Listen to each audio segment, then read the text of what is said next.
Good morning, everybody, and welcome to a rainy Wednesday morning here on the West Coast. Actually, it's afternoon now, isn't it? It's 9 minutes afternoon. I'm a bit late today. Thank you for your patience. I'm a bit late as my weekend was quite eventful, which is one of the reasons why I was unable to keep up with the news of the weekend, which included a lot of really interesting news from E3. Which I hope to talk about a little bit today. I don't want to make the stream all about that. I do have a game to play. But I definitely want to talk about some of the major things that was announced by Bethesda in particular. All about that. I do have a game to play in particular today. Sorry about that. Got the chats up now. Good to see all of the all of my friends on Facebook today.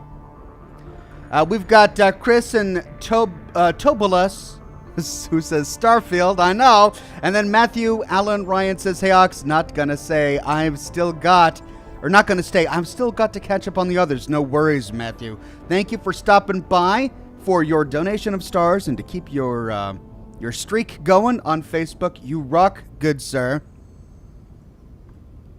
And of course, it's wonderful to see everybody on YouTube today. John de Giambaradino, Alt Grendel, Automatic Beats, Jocelyn Ryan, Quintius, Slatty Bartfast, Jamie Armstrong, Gemma the Tea Lady, Alt Grendel, Michael Cosmos, Garmac Sane, Ruth Darling, Courtney Zayas, Christopher Lowe, Vonderbergen, Cheyenne W, Chininator, Night Paladin Eleanor, Deuteronomus, Slatty Bardfast, Mila 444, Jeremy, Matt Rowland, James Bell.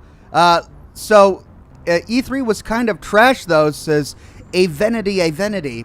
Well, I mean, I didn't watch it, so I wouldn't know. But there are a couple of highlights that we can certainly talk about. But the highlight of this broadcast, ladies and gentlemen, is I hope you have noticed so far the star of the program, something that has been a topic of conversation for the past several weeks. It's right before your eyes right now. I can't believe you haven't noticed it. It's the new microphone. Here's the old microphone. It served me well. It was a trooper. It's exactly the same kind of microphone. You can't get much better than the Shure SM7B. I love this thing. I love the sound it produces.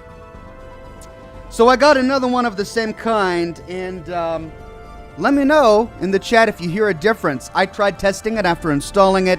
It seemed to be free of problems, but if you're hearing some of the same volume issues that we experienced with this one, then I know it's not a microphone problem, and I can return this one to save a lot of money. It was expensive. I didn't like having to buy it, but I got it for the program.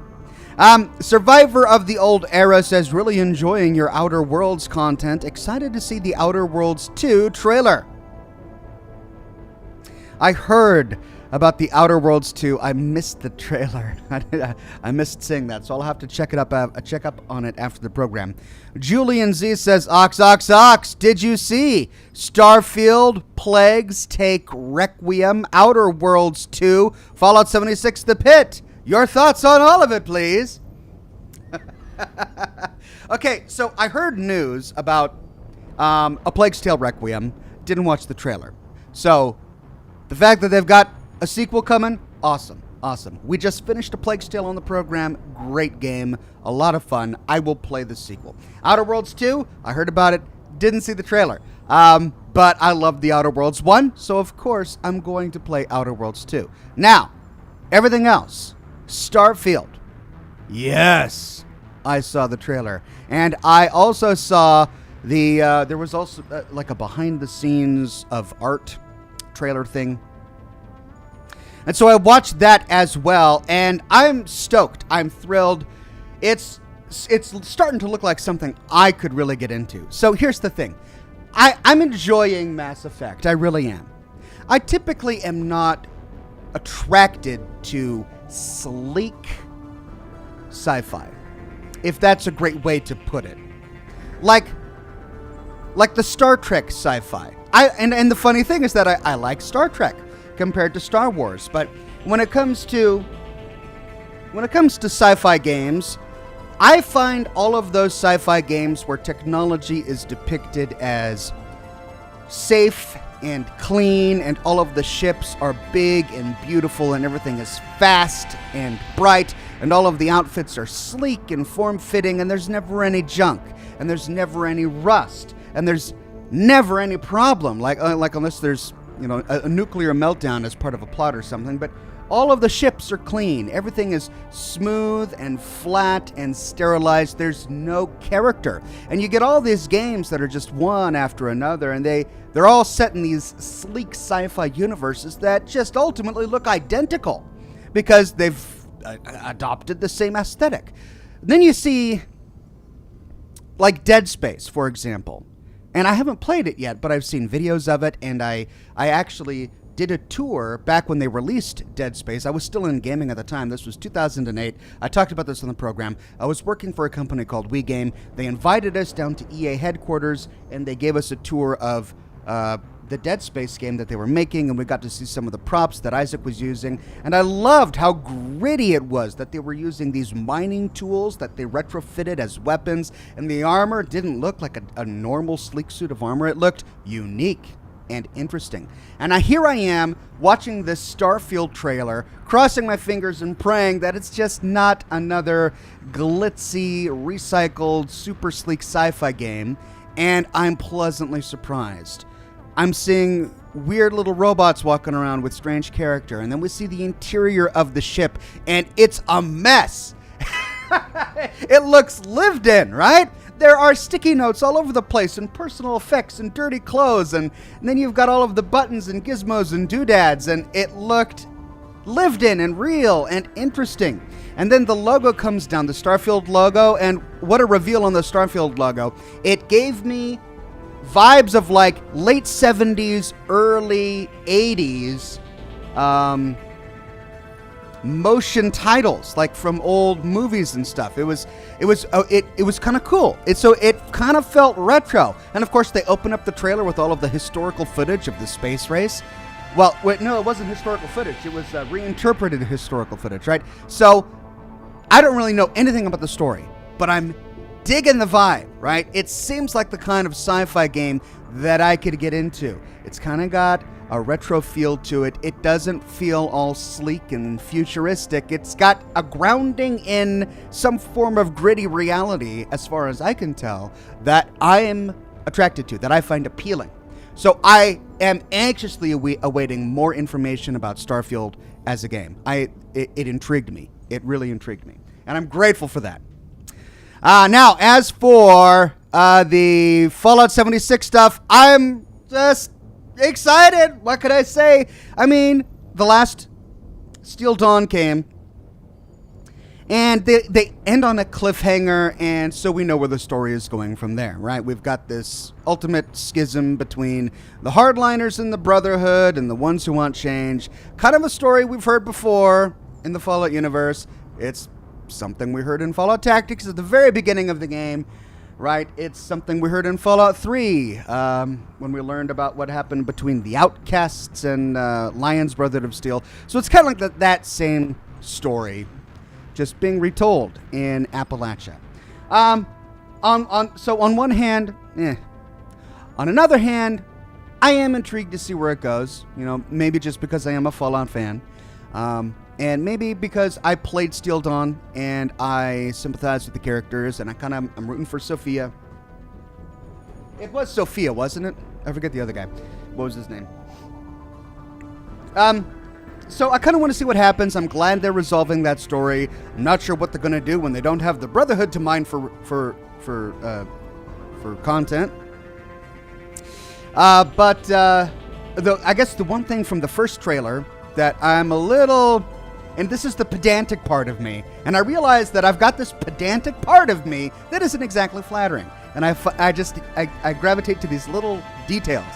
But there was this scene where this giant suit of power armor falls from the sky, and it's a brand new suit of power armor.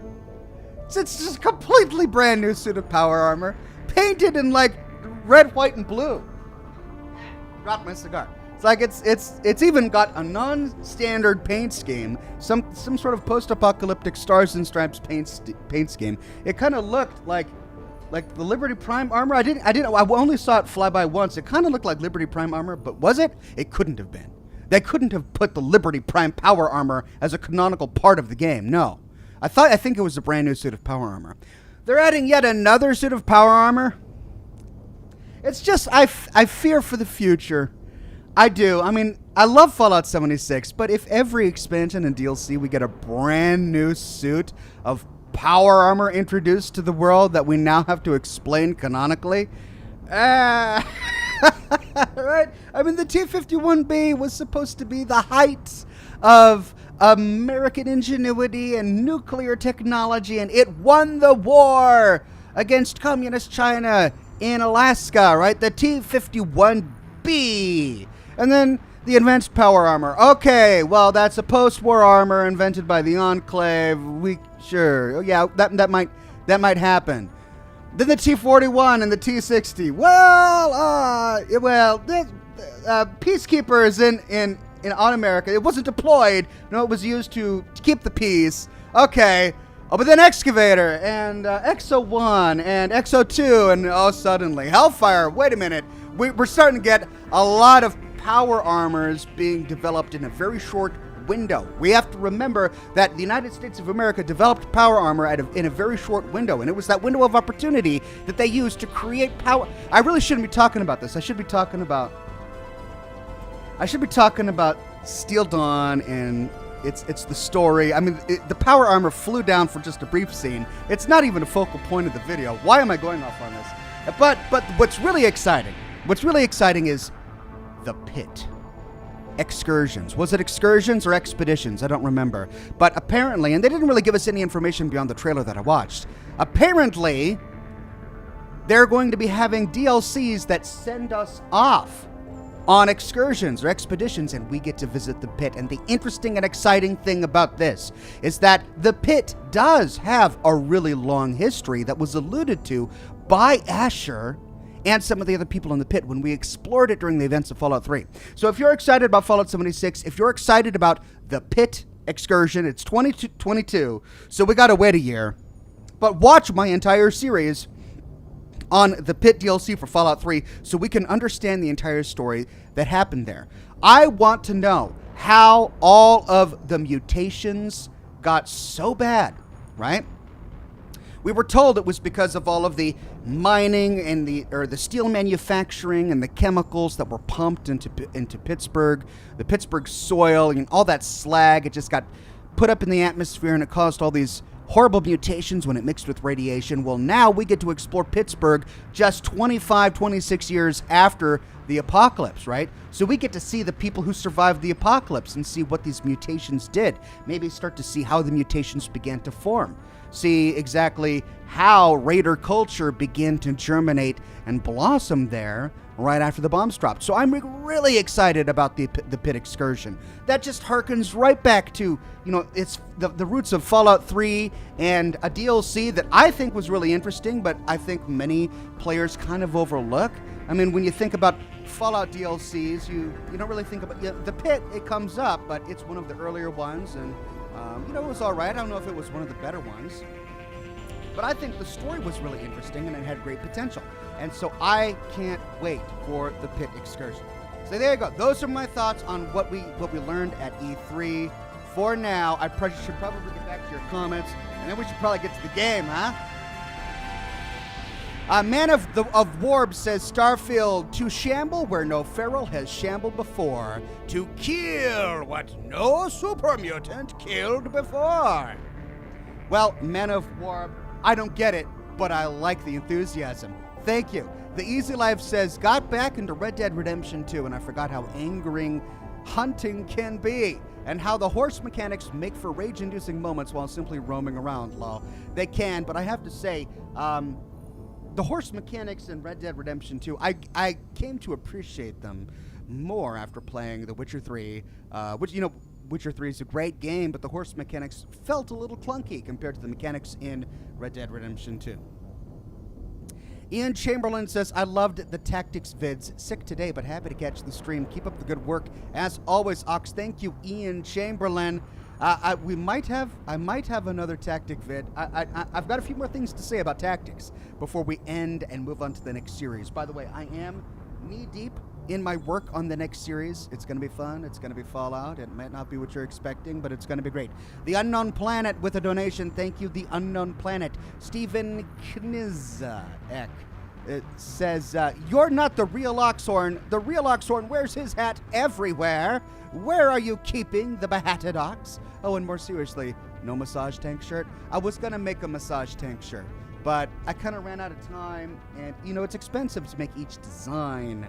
I was going to make 2 more shirts. I was going to make a massage tank shirt and a Dylan shirt, because Dylan was the VIP of the entire series, right? I wanted a big heroic Dylan VIP, or MVP of the entire series, but the artist that I was working with, he kind of fell through, and I suppose I could go back to the artist I used previously, but he was really expensive, and I don't know, the sales for these shirts were pretty good. The tactics shirts, they sold really well, much better than I thought they would be, that I thought they would. But here we are at the end of the series. I should have done the tactics shirts earlier on. Anyway, maybe not. But Brian says Bethesda games are Xbox and PC exclusive as of there was any doubt. Starfield in November of next year. Thoughts on Stalker 2? Looks like Metro. Yeah, I saw the Stalker 2 promo. And I don't know if it's just a cultural barrier thing, but I didn't like the way that the information about the game was delivered. So you have all of these guys talking Russian around a campfire, and the story that they were telling seemed completely disjointed from the footage of Stalker 2 that they would cut to. I have to say, what the actual footage of the game that they showed looked interesting. I played a bit of Stalker 1. I didn't get into it, but I do remember some of it, and the anomaly system seems really cool. And I really enjoyed... so the gunplay mechanics didn't really look terribly compelling. It looked like much of what we've seen before. At the very beginning you go, where they have the guy go forward and he picks up a scope and he kills the guy, then he picks up a scope and he does some field attachments. Felt very Metro-like, sure. But then there was a section where he was actually trying to find anomalies and he had that strange device. That looked intriguing. I kind of wanted to figure out exactly what he was doing there, how the anomalies work into the gameplay. Like, can we take advantage of them on the battlefield to take out enemies? How does that work? I'm not sure. But I didn't walk away understanding the story at all. Like, I don't know if it's just because I'm not used to Slavic storytelling or what, but I felt like I walked away more frustrated having watched the trailer because I wanted to know what the story was going to be, if there was any, but it just seemed like it was cutting from one disconnected idea to another disconnected idea. But that was just me. Anyway, color me intrigued. I'm kind of interested. I would love to know more about Stalker. Survivor from the old era says, oh, and the meme is back. Ox, are you going to stream Outer Worlds 2 when it comes out? Yes. Yes, I will stream Outer Worlds 2 when it comes out. Don't worry. The Raging Krogan says, I would recommend trying to bring down the sky next. Try to bring down the sky next. Oh, is that a quest in Mass Effect that you want me to do next? Well, remember when we logged off last time, I wanted to go do the virtual intelligence rebellion on Lunar, on Earth's moon. I think that's what we're going to do next. Brett Buss says, don't think people noticed that as of yesterday, if you have Xbox Game Pass on PC, you have access to the whole Fallout franchise except for the Brotherhood law. Right, except for the Brotherhood of Steel. And Fallout 1, 2, 3, New Vegas, 4, and 76. And Tactics. It's crazy value. For a Fallout fan, yeah, crazy value. So much to get into. And I'm hoping it means we're going to get many more Fallout players. Wow, look at all of the... You guys just want this to be Scotch and smoke rings. That's what you guys want. You don't want me to actually play the game. You just want me to answer your questions. The Raging Krogan says, Bring Down the Sky is a DLC in Mass Effect, a.k.a. Asteroid number 57. Oh, I see. Interesting. Thank you for that. Mr. Mango says, hey, Ox, just want to tell you I'm absolutely loving the Mass Effect playthrough. Thank you so much for giving the series a try. I'm also glad you're doing a Paragon playthrough. I can never be mean in games like this, lol. Well, I tried to do a good person playthrough the first time, and then I'll do my evil person playthrough the second time. Christopher Lowe says, hey, Ox, I recommend you check out the Fallout Brotherhood, a storyteller mod for Fallout 4. It tells the story of Mariposa. Maxon is voiced by male Commander Shepard. Would love to see it as a mod master. Keep up the good work. Well, it tells a fan's interpretation of the story of Mariposa, right? So, it of course, I would be interested in something like that, and awesome to have the male voice actor of Shepard having a role, but as it's not canonical, I wouldn't be able to cover it as actual lore. But still, I could cover it as a mod muster. Rockland F says it's Legendary Edition, and the launcher screen honors that. Starting streams with the title screen music from original individual games could also be cool. Maybe Rockland. Worth thinking about. Nixter says, hello, everybody. Hope you're having a good afternoon. Hello there, Nixter. Hope you are too. Now, Facebook is not refreshing again. Let me manually refresh that and see what's going on over here. Yeah, lots of comments on Facebook that I've been missing. Let me get through them. Outer Worlds 2 trailer, says Matthew Ryan. Thank you, Matthew. David Hill with a donation of stars. Extremely kind, David. Jocelyn Ryan says, Mike sounds good. You'll love the Outer Worlds 2 trailer. I can't wait to see it. Kyle says, how excited were you to hear about the new Creation Engine?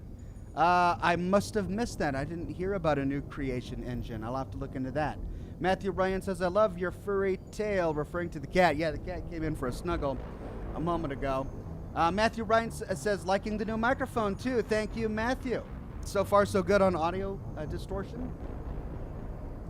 Matthew says, your cat looks interesting. He likes to snuggle up onto my lap when I'm in the middle of something. Like, leave it to when I'm typing an email or doing something on my computer. He'll want my hands. And so he headbutts my hands, and I make all these mistakes. Jake Ben says, good day, ox and all. Good day, Jake. I see a cat, says Albin Forsberg. I know you do. The cat came in for his star performance. Zane the Insane says, ox. That's the same reason why I hate all of the multiverses. But that said, authors often use that to explain such writing paradoxes. Yeah, they do. And it frustrates me, but they do. David Harder says, cat tax. Yes, we've got the cat. Hamar said, became a silver ox. Thank you, Hamar. Alt Grendel says, hi, Chowder. I'm going to have to let Chowder out of the office here in just a second, but he's here. He hears you. Mr. Mango became a bronze ox. Thank you, Mr. Mango. Julian Z says, ox, sorry today. If you were talking about the power armor with the American flag skin, it's the Liberty Prime power armor with the American flag skin. I actually have this skin. Hope you're not too disappointed.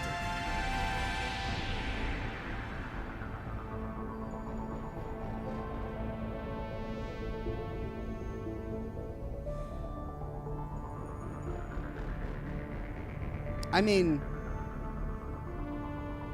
tell me they didn't just put Liberty Prime power armor in a story-driven trailer for the plot of this game. Tell me they didn't do that. You can't have Liberty Prime power armor. You can't do it. Liberty Prime was a secret robot created by the government that was never finished. Why would you need Liberty Prime power armor if you're working on Liberty Prime? Like, you've got all of this to explain. If it suddenly becomes a canonical suit of power armor, how are you going to explain it in the world? Did they think of that? No. They're just like, it looks cool. We're going to put it in the game. Sorry. I'm going to be drinking coffee in just a second, and I'll feel better after that. President 99 says, new mic, same sound problem. You're silent now. Great. Well, that means it's a much more difficult problem to diagnose.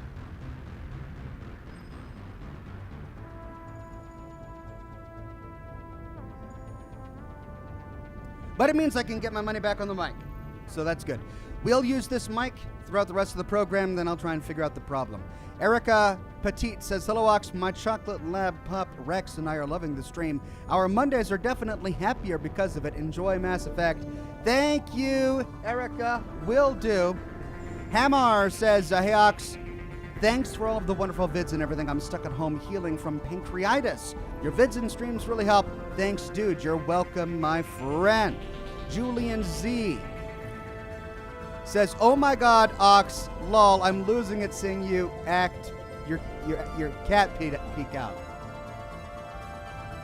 Man, he really is the star of the program today. Brian says, I don't know what Game Pass is. It's $14.99 a month, and you get hundreds of games, including The Witcher, all Fallouts, and Xbox Studio games day one, including Starfield, Outer Worlds, and all games you saw. I was aware of what the Game Pass was, and that seems like an incredible bargain. James Truckers became a bronze Ox. Thank you, James. Alt Master says the mic went out again, Ox. It's silent. Well, I know it's not silent. I can see it moving around on my monitor, but I know that it can sometimes get quieter. And it might be the cable. We'll see. Salvaged Van Part says, Renegade is evil, just handle the things a bit brash. Right. I do understand the difference between the two. And you're right. Sometimes he's just a bit more rude, a bit less kind. The Raging Krogan says, did you ever consider getting a P.O. box so people can send you cigars, scotch, and other things you like? I have considered it. I used to have one in the past, but I haven't done it recently. Pavel says, hi, Ox. I've played the new version of Wasteland 3 on the weekend, crafting an improved Animals. UI looks great. Looking forward for better poly in Steel Town. Mike is good now, says chat. Well, thank you, Pavel. Let me do a quick refresh of Facebook, and then we'll get to the game. Jared says, I'm on my break. I'm working on my Fallout 5 idea of theme and story. It starts with a company, personal, and political members of the Vault, and the factions in it would be Children of Adam. Enclave so far, and the Vault would be Vault 60 in New York City. Your thoughts? Well, it sounds like your fan fiction is really coming along. I love it when players are able to exercise their own creativity in a franchise that they absolutely love. So more power to you, my friend. Matthew Ryan says, that's a cat for you. Yep, my cat acts like a cat. What can you do? Jake Ben says, good day, Ox and all. Hey there, Jake. So good to see you. All right, now, because my Facebook chat isn't refreshing unless I manually refresh it or if I have my mouse cursor actively over it, I'm not going to be able to see any more of your Facebook chat while I'm playing the game. Sorry about that ahead of time, but YouTube chat is actually working. So, if you need to talk to me, please talk on YouTube. I'll try to figure out a way to fix Facebook chat in a bit. Now, let me get the cat outside so I can smoke, and we'll start back up with Mass Effect 1.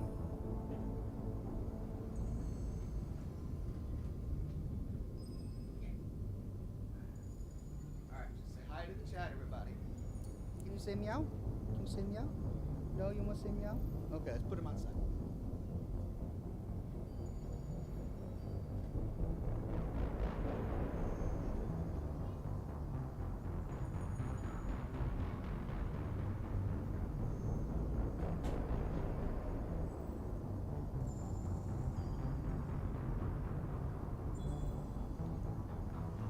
All right.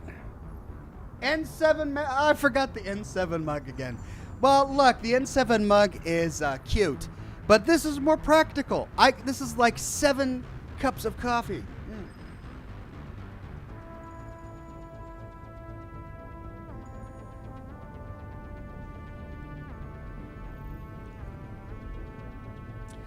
It will last me most of the program.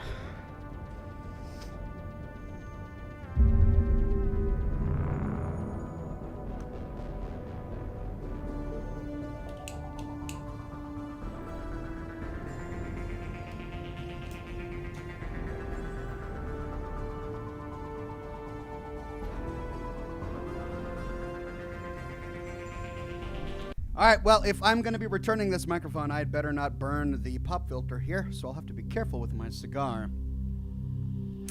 Ghost Whisperer of the Night says, hey there, Ox. Other than Starfield, one game that got me hyped in E3 was Forza Horizon 5.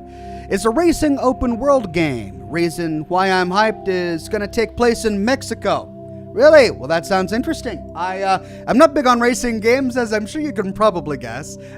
But I wouldn't be opposed to trying one of these days. Then Dirty McCormick says, put the cat on your lap and pet it menacingly while talking about Liberty Prime power armor and how Bethesda is ruining Fallout lore for continued monetization in Fallout 76. That would be like a James Bond villain thing for me to do. Maybe later. Maybe if I go bald. James Roycroft says, word of warning for the second game. Pick either Paragon or Renegade and stick, or you may be locked out of certain dialogue choices. Enjoy the game. Thank you, James. Will do. Julian Z says, Ox, you should stop by the Citadel and look around. Should I? I don't know. I know that if I go to the Citadel, I'm going to get sidetracked by a bunch of quests, right?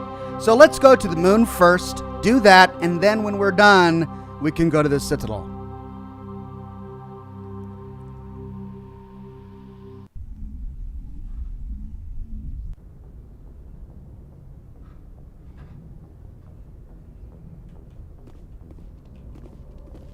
Good timing, Commander. We got a transmission coming in from the Citadel. Ah! Top priority clearance. Crap! Is it the ambassador? It's not his signature. I think it's from the Council. I'll patch it through to the comm room. Oh, great. Well, maybe we'll have to end up going to the Citadel anyway. Zane the Insane says, Ox, did you check the wire of the mic? It's super loud again. Usually indicates a cable problem from experience. Might be wrong, though.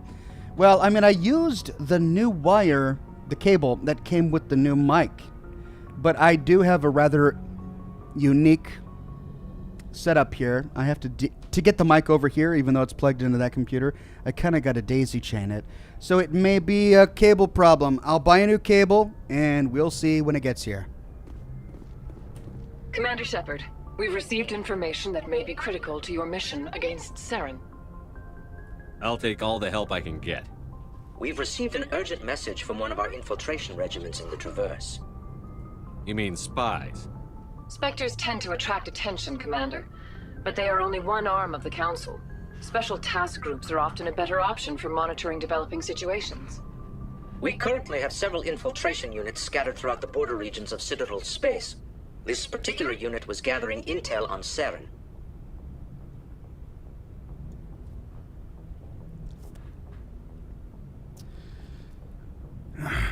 What did they find? Unfortunately, the message we received was little more than static. The infiltration team must be in a situation where they can't set up proper interstellar communications. But the message was sent on a channel reserved for mission-critical communications. Whatever they were trying to tell us, we know it was important. Considering your interest in Saren, we thought you might want to investigate this. Find out what happened to our team. The signal originated from the planet Vermeer. Oh!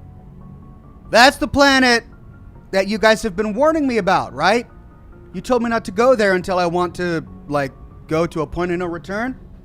I don't want spoilers, but I definitely want to know if I'm about to walk into a point of no return. I want to do as much as I can before I get to that point. Okay, so don't go to Vermeer, but can I go to the Citadel? I'll look into it. The Council prefers not to become involved in the specifics of Spectre activities. We only want you to be aware of all your options, including Vermeer. Good luck, Commander Shepard. We will keep you advised if we learn anything else.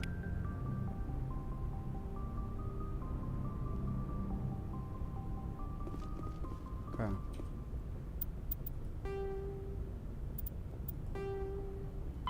Pharos is a habitable. Vermeer is a lush world located on the frontier of the Attican Traverse. Its vast seas and orbital position on the inner life zone have created a wide equatorial band of humid, tropical terrain. Only the political instability of the region has impeded efforts at colonization. Many times the Citadel has opened negotiations to settle Vermeer with various criminal gangs and petty dictatorships in the nearby terminus systems. All fell apart due to internal power shifts within the opposing parties. The Citadel has written off the colonization of Vermeer as impossible without significant political change. The Terminus powers themselves are unlikely to ever settle Vermeer. Most lack the resources to support settlement of a virgin world, finding it more expedient to steal from their neighbors than build for themselves. Yikes! So we've got a raider planet. Fun. All right, Chad is telling me that I can go to the Citadel as long as I don't go to Vermeer. Okay. I think I still want to explore the galaxy a bit more because I'm having a lot of fun with that, really. I want to go to the Citadel, but let's go to the moon first, tackle that quest, then we'll go to the Citadel, get more quests, explore the place, learn some things, and then let's explore everything we can in the galaxy before we go to Vermeer. How about that? Albin says, have you ever thought of a 12-hour stream? Could be fun. Fun for who, man? That's like, that would be fun for me. Like, I'd be needing bathroom breaks, be missing my children. Food also is kind of important. No, I would love to stream longer, but there is a point of diminished returns when it comes to a live stream. Honestly, my 4-hour live streams are kind of too long.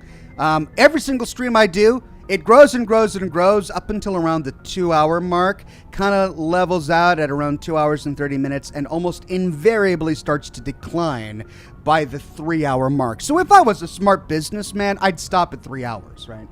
But I find that 3 hours really isn't enough time for me to get in a good, satisfying gameplay. Like if I want to make progress in a game, I really got to put in a good 4 hours. Then I feel like I made some progress, right? That's why my broadcasts are 4 hours long. And then Demi Ghost says, hey, Oxhorn, I don't know how much lore there is in Fallout about the newly annexed Canada, but if there is enough lore around it, would you ever do a general lore video based around it? It's a good idea. There's a little bit of lore about annexed Canada. Really, it's in GNN headlines. There are a few GNN headlines that we get to see in Fallout 2. Man, I keep knocking over my cigar. I could go over them in a separate dedicated video. It's worth a shot. It's a great question.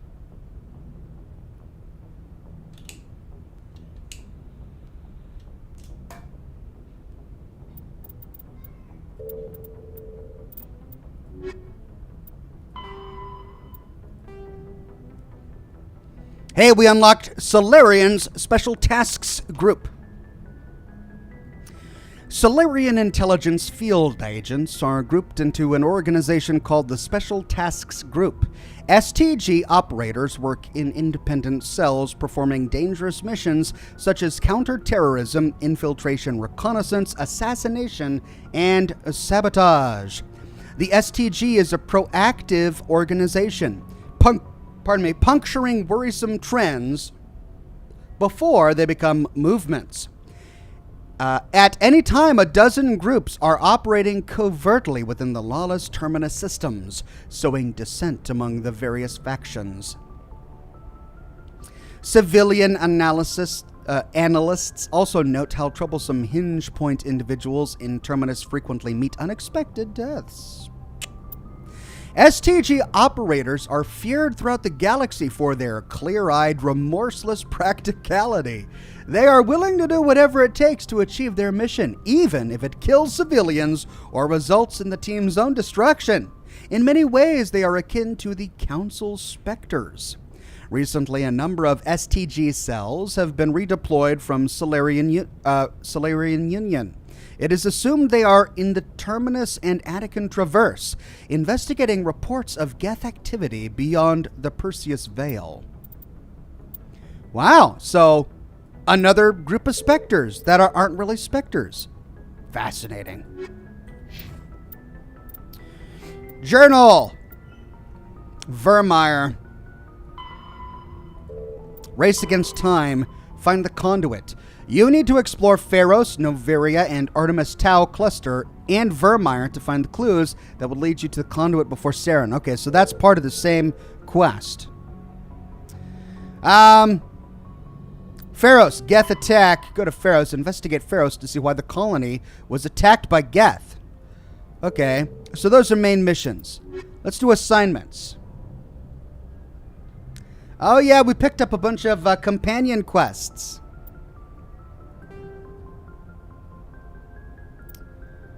Rogue VI. Head to the Sol system in the local cluster and deal with the Rogue VI on Earth's moon.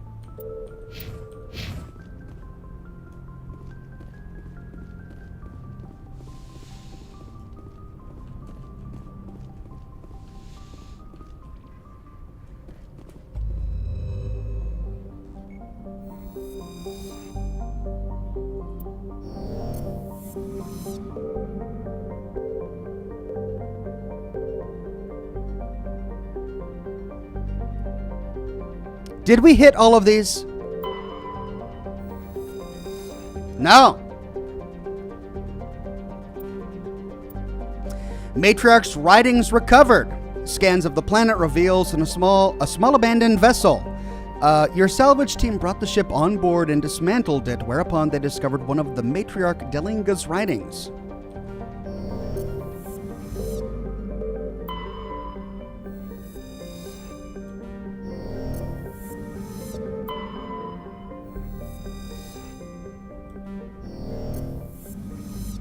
All right, any asteroid belt? Doesn't look like it. Okay, local group. Local cluster. Sol. That's it? That's it?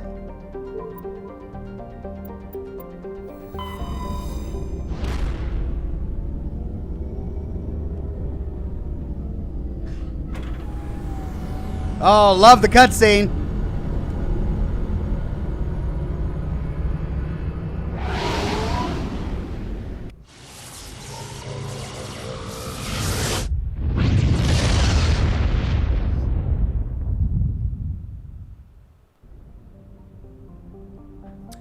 Julian Z says, Ox, we are only saying to explore the Citadel so you don't miss out on the quest Citadel.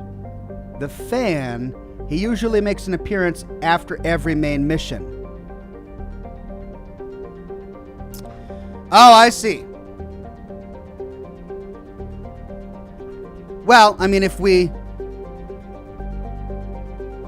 visit there after this one, that'll still be after the main mission, right? All right, while we're here, let's a handful of solar-powered stations exist on peaks of eternal light at the north and south poles of Mercury.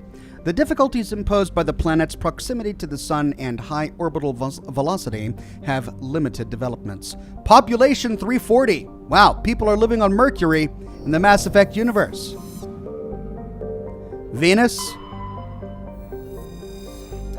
With its molten temperatures, sulfuric acid clouds, and crushing carbon dioxide atmosphere, Venus has only a handful of aerostat research outposts. Population 800. Wow.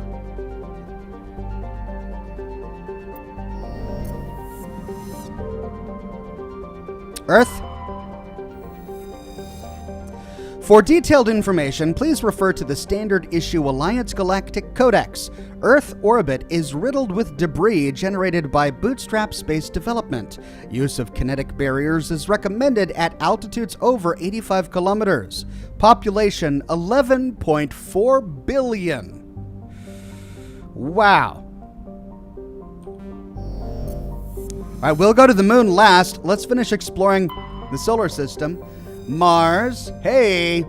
Once considered a prospect for terraforming and colonization, the discovery of faster-than-light travel turned Mars into a quiet backwater. Its southern pole is a historical preserve centered on the Prothean ruins found there. They found Prothean ruins on Mars, that's right. We remember that from earlier.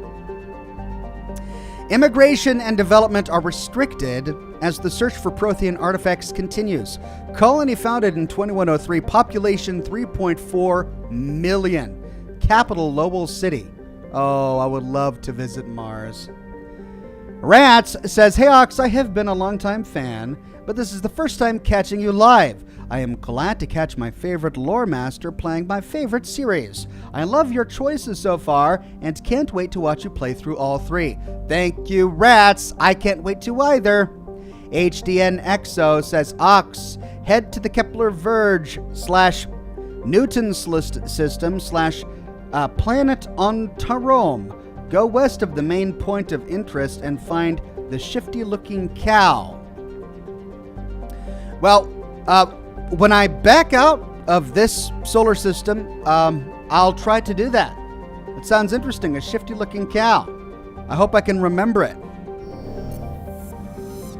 All right, let's check the asteroid belt.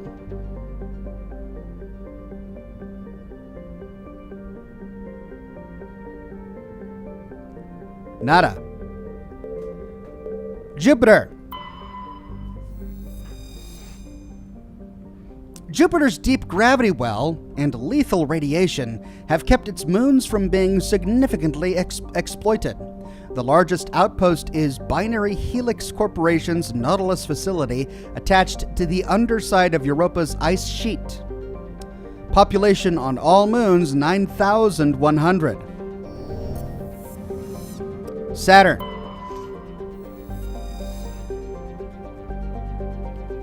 Saturn has been a major source of helium-3 fuel for fusion plants since the 2150s. The moon of Titan is mined for hydrocarbons and used as a hostile environment training facility for Alliance Marines. Population, orbitals, and Titan, 117,000. Capital, Huygens Dome. Wow, so humans from Earth kind of just moved into the entire solar system. I love it. Uranus.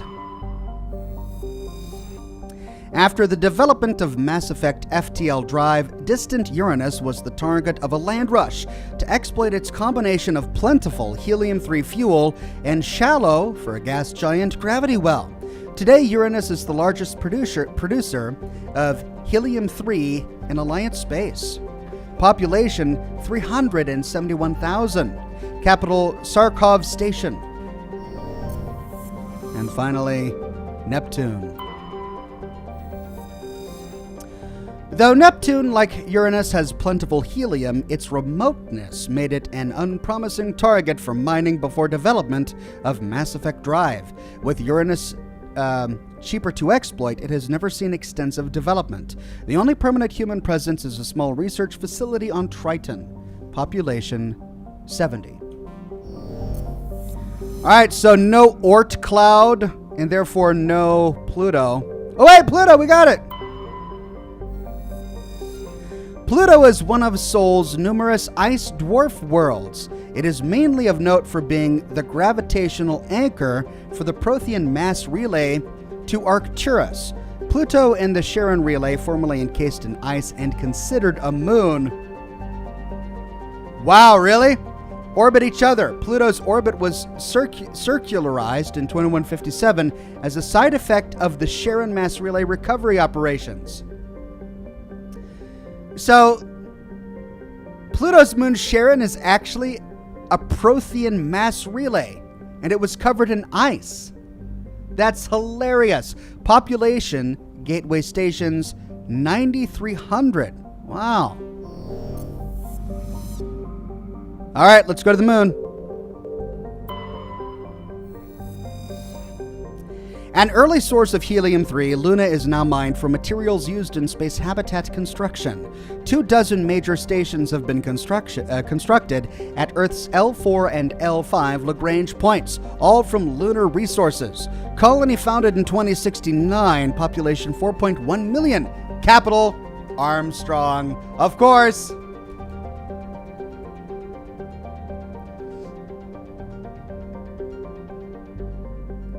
Julian Z says, Ox, you say you want to visit Mars now, but then you'll be like, Mars sucks when tentacles come out and attack you. Yes, and then Phobos and Deimos collide and turn into some sort of egg creature, and then I'll be like, yeah, this is enough. I'm done with Mars for now. Let's land.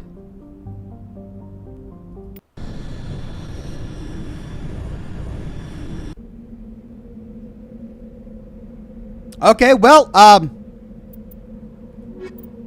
Garrison Liara, we're a pretty good team. We'll do this for now. Let's level them up, you know. And then level the others up.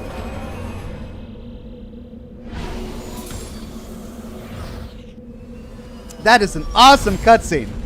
With the Earth in the background like that, that was sick. All right, I'm on the moon. Yeah. Hey, Mom, I made it to the moon.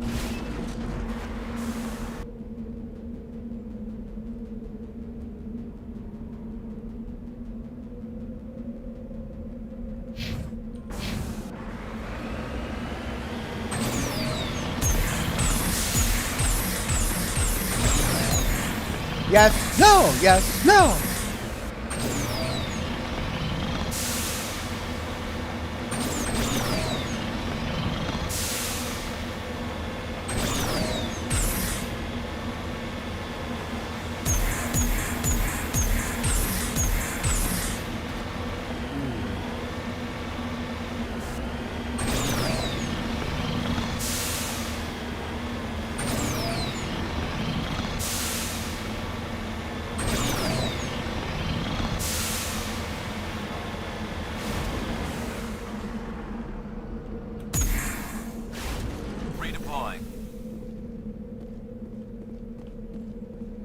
CCP Luna 23 salvage.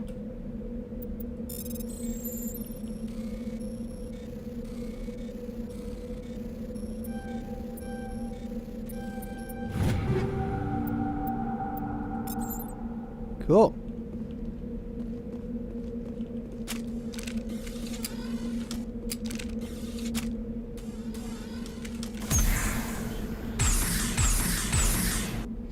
Okay, well, let's go up here. Let's fully explore the mares. Let's go to the Alliance training ground last. So let's go in a big clockwise circle.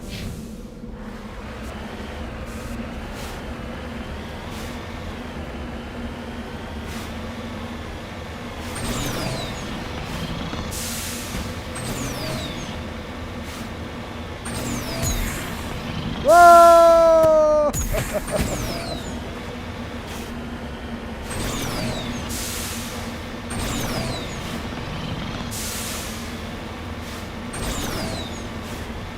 You need to turn back, Commander. You're going beyond the range of the operational area.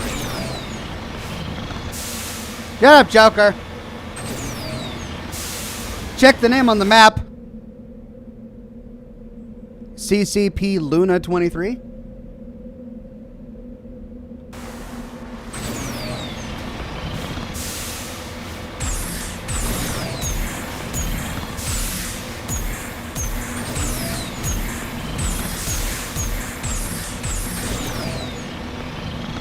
Oh man, I should have been a musician.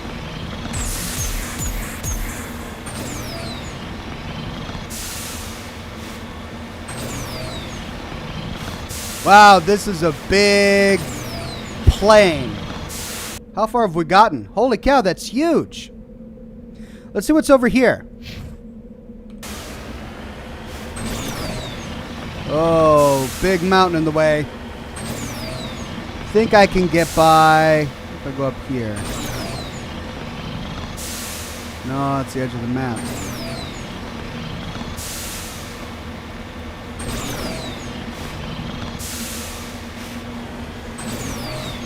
Oh, but that's the edge of the map. Okay.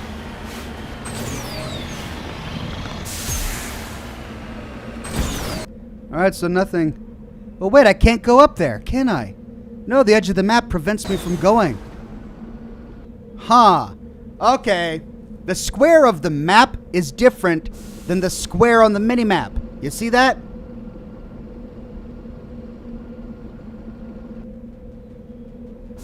Weird. Alright, well, nothing here, nothing there. So, let's go up there. Then we'll go there. Then we'll go there. Gotta get those minerals.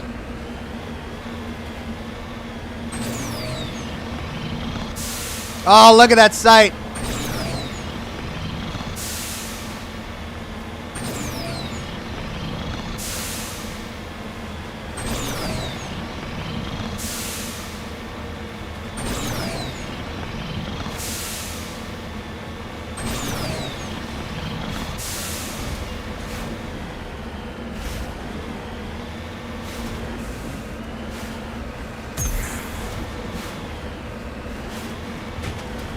Whoa!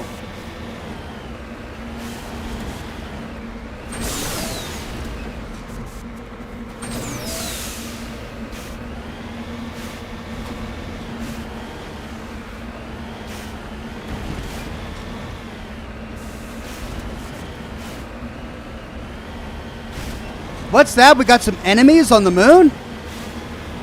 How does that work?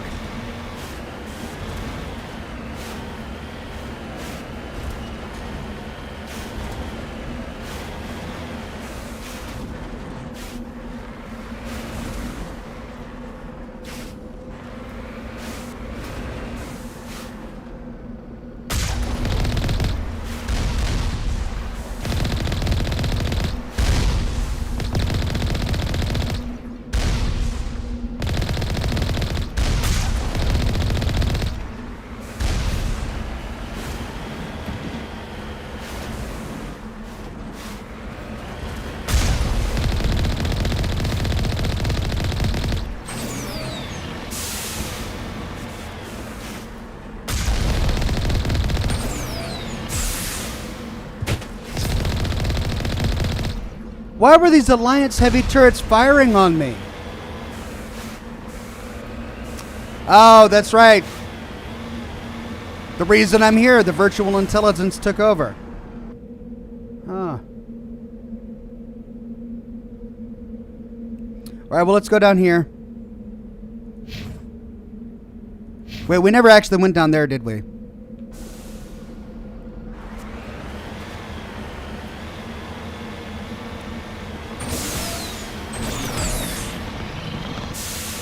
Oh, God. What have I driven down into? Oh, no. How am I going to get out of here? I'm not going to get out of here, am I?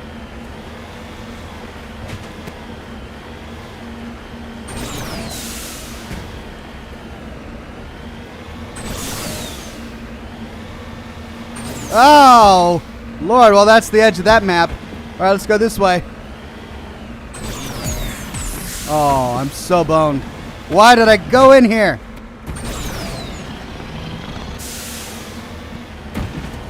Oh no, it's gonna take forever.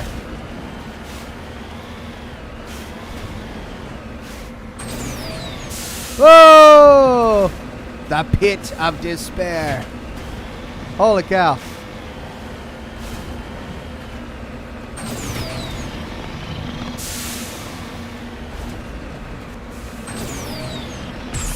Oh. All right, I think I can get out.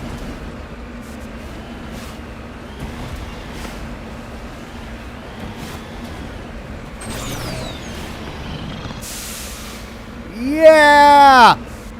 Woo!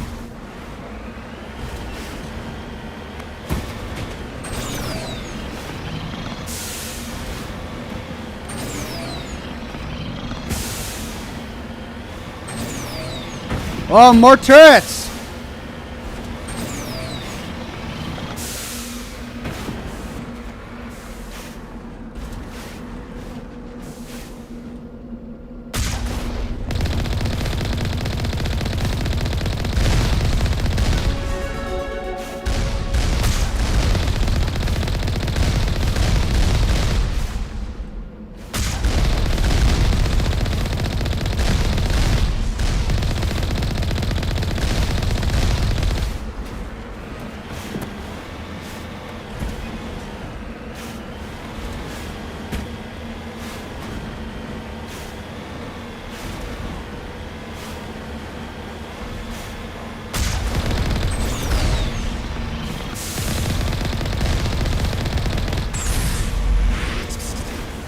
Boom! All right, well, I leveled up.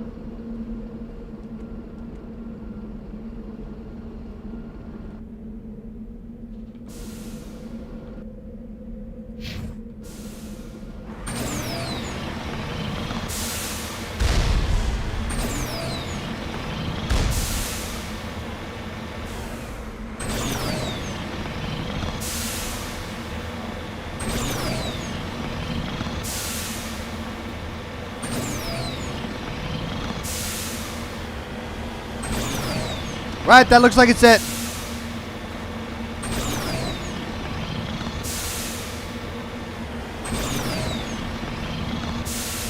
A new Darganism says, "What is it you want, Mary? You want the moon? Just say the word. I'll throw a lasso around it and pull it down. Try not to totally wreck the place, Ox.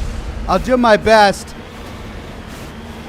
I got this station shooting at me."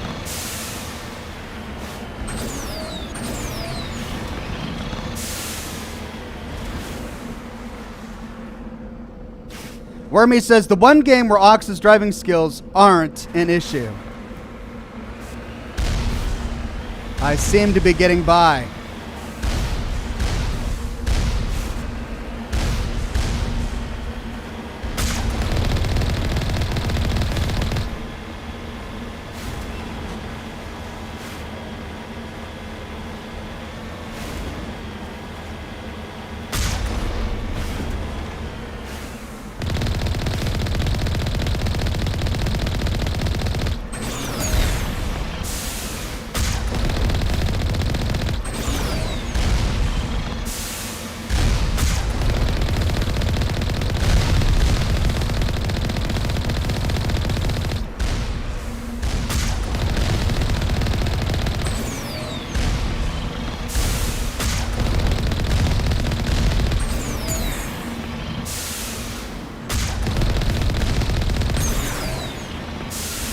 Bingo!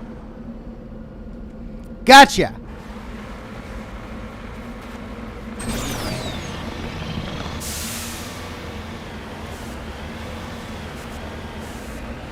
All right, now how do we get in? So like a station we go down?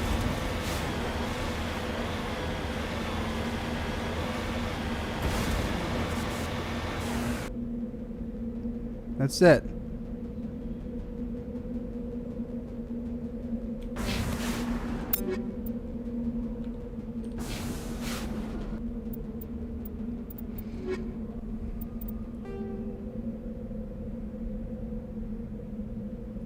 Okay. Head to the Sol system on the local cluster and deal with the rogue VIs on Earth's moon. Okay.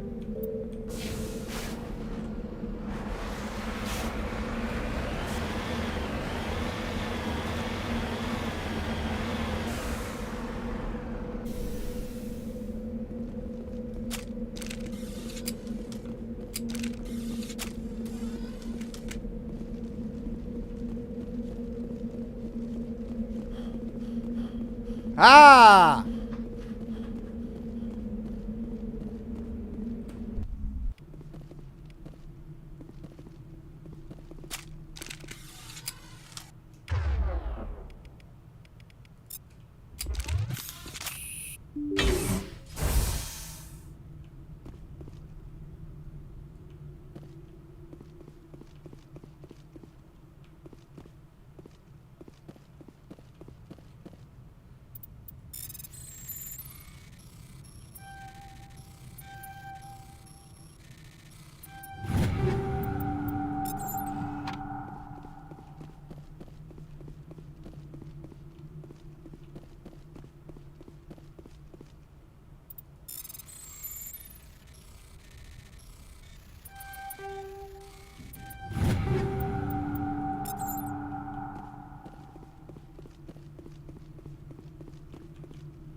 Okay.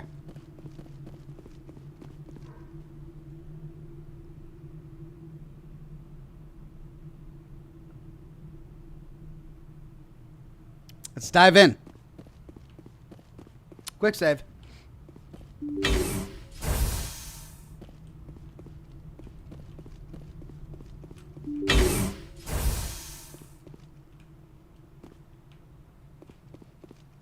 Heads up!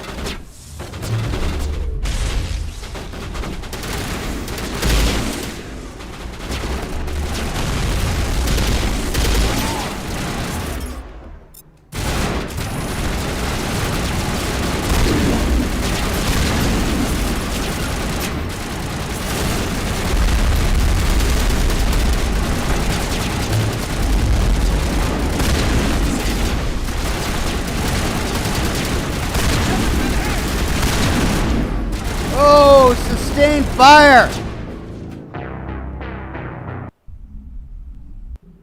Let's try this again. Gosh, the shotgun is so slow.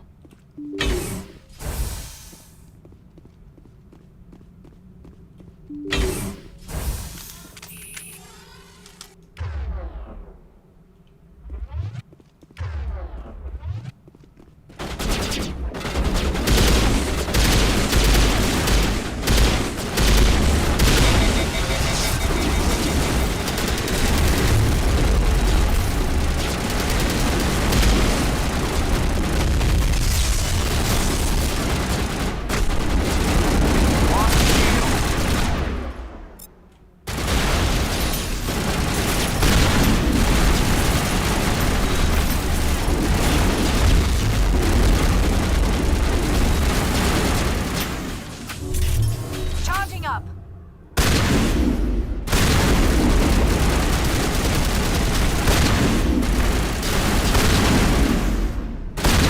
Jeez, how many shots does that guy take? It's over now. To me.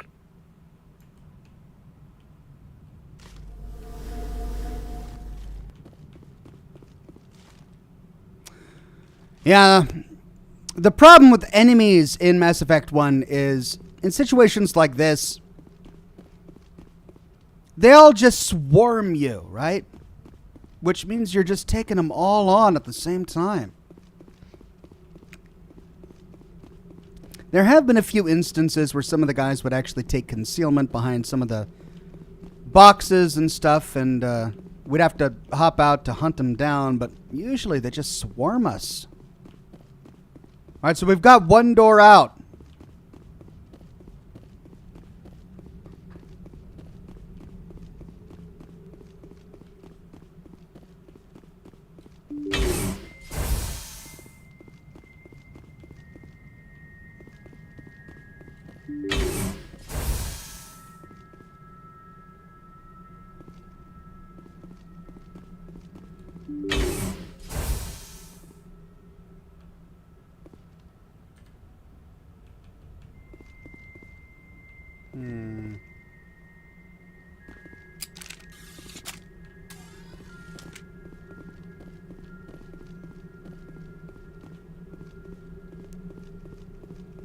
Ah. Codex. Aliens, extinct races. Protheans, Mars ruins. After 20 years of manned research outposts and nearly a century of robotic exploration, the European Space Agency's Lowell City became the first permanent settlement on Mars in 2103. Within a decade, the United States and China had founded permanent settlements as well. The South Polar region of Prometheus Planum developed a Bermuda Triangle reputation. Satellites detected intermittent mass concentrations and magnetic field shifts. In 2148, prospectors working near Desiado crater discovered an underground complex, a Prothean observation post. The odd phenomena were generated by the operation and discharge of a Mass Effect core, struggling to function despite 50 millennia of neglect. Earth was electrified by the news. Humanity was unequivocally not alone. While courts battled over who owned the ruins, the international scientific community coordinated a massive effort to access, translate, and interpret the databanks recovered from the facility. The facility proved to be a biosciences observation post built when Homo sapiens were first evolving on Earth. While the motives of the Protheans are not certain, translated records indicate that the facility was in regular communication with automated observation platforms in Earth's orbit and on the lunar near side. The half-dozen Mass Effect spaceships found in the facility were presumably used for first-hand observation. Well, that's it. We have been visited, folks. Ships and vehicles, combat drones. Drones are small robots used to support and supplement organic soldiers on the battlefield. They have no artificial intelligence of any kind, but follow fixed, minimally adaptive programs. Most varieties employ Mass Effect levitation to improve mobility. All modern armies rely on veritable fleets of drones for routine soldiering, static garrisons, patrols, etc. The use of drones in non-critical duties keeps manpower needs down and reduces casualties in low-intensity conflicts. Less advanced races and cultures with less sensitivity to casualties have correspondingly fewer drones in their inventory. Drones are of little use in conventional open field battles as they are poorly armed and armored. In addition to combat drones, support drones are used to assist organic units in the field. Reconnaissance drones are small, stealthy craft that screen combat units in the field and warn commanders when enemies are spotted. Electronic warfare drones supplement battlefield technicians, serving as mobile jammers, and ELINT, electronic intelligence gathering platforms. Military and civilian police utilize Dazzler drones equipped with powerful strobe lights to disorient and subdue intruders using non-lethal force. Drone formations are officially referred to as wings, i.e. deploy the 4th Assault Drone Wing on the left flank. Common soldiers often refer to friendly formation as flocks and enemy formations as swarms. All right, well, we now know about, here we go, Humanity in the Systems Alliance. The home world and capital of humanity is entering a new golden age. The resource wealth of a dozen settled colonies and 100 industrial outposts flows back to Earth, fueling great works of industry, commerce, and art. The great cities are greening as arcology skyscrapers and telecommuting allow more efficient use of land. Earth is still divided among nation-states, though all are affiliated beneath the overarching banner of the Systems Alliance. While every human enjoys a longer and better life than ever, the gap between rich and poor widens daily. Advanced nations have eliminated most genetic disease and pollution. Less fortunate regions have not progressed beyond 20th century technology and are often smog-choked, overpopulated slums. Sea levels have risen 2 meters in the last 200 years, and violent weather is common due to environmental damage inflicted during the late 21st century. The past few decades, however, have seen significant improvement due to recent technological advances. 2 meters! Wow, so Venice is gone. San Francisco, most of San Francisco. Goodness. Man of Warb says, do not interfere with security operations. Threat condition red. Thank you, Man of Warb. Ryan Atkins says, love your videos, Ox. Just recently got into your videos, and I literally binge them before I go to sleep. Haha! My friend, you're exactly the kind of guy I like. You can binge as much of my videos as you want.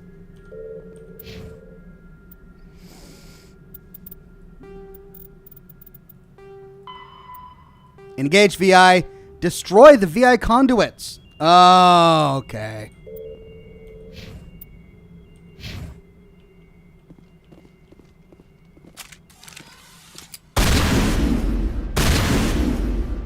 Oh. Alert! Toxic gas is being vented into the bunkers. Oh, great. Shoot.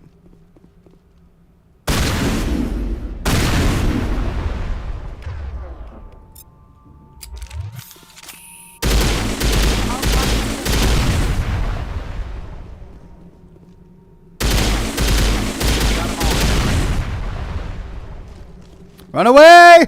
Toxic gas! Negative contact.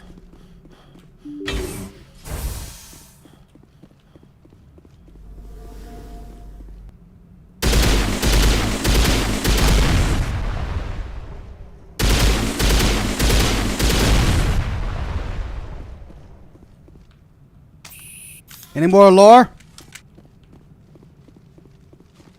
Nope.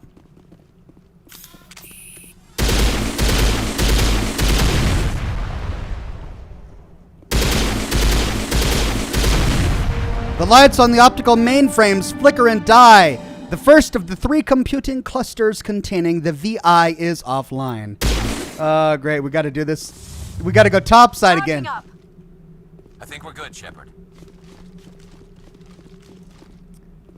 We got to go topside again. Oh, for Pete's sake.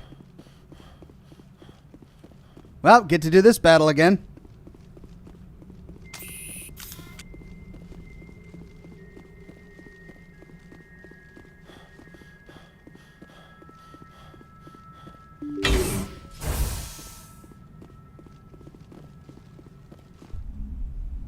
Ryan says, it's just that you have the most satisfying voice in the world other than Morgan Freeman. That, my friend, is high praise.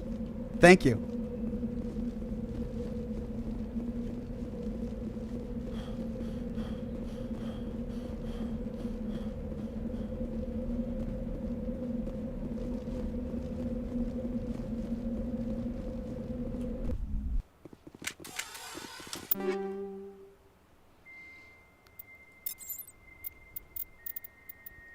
All right, let's see if we got any upgrades here.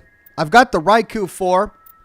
I could get a Kessler 6 or a Stinger 6. Stinger 6 does it.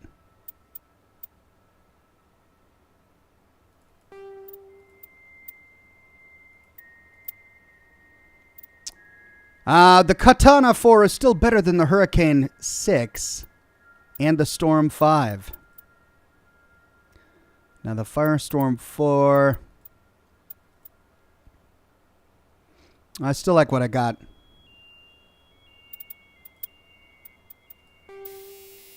Incendiary Proton Shredder. Versus Organics, though. Versus Synthetics. Shield Bypass. Negative 14% accuracy. Negative 20 damage. Toxic damage. Is there anything that works really good on robots? Shield bypass. Huh. No, not really. Guess I'll keep Incendiary for now. I've got a kinetic stabilizer that helps with weapon stability. I kind of need that.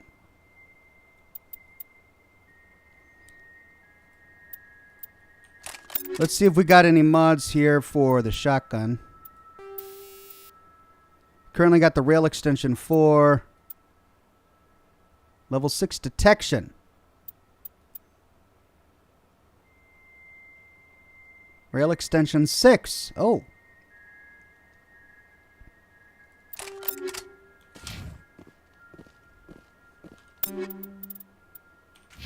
All clear.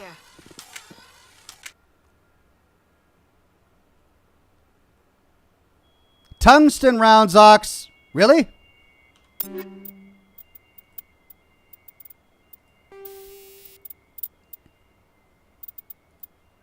Synthetics. Oh.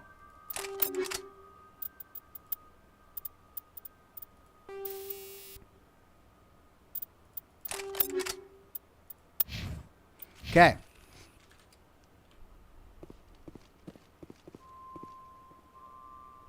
Terry says the Rogue VI mission is a bit of a letdown. I think they realized as well. Luckily, they make up for it with Project Overlord in Mass Effect 2. Yeah, I was expecting a little bit more story, not a go here and destroy the databanks. But, oh well.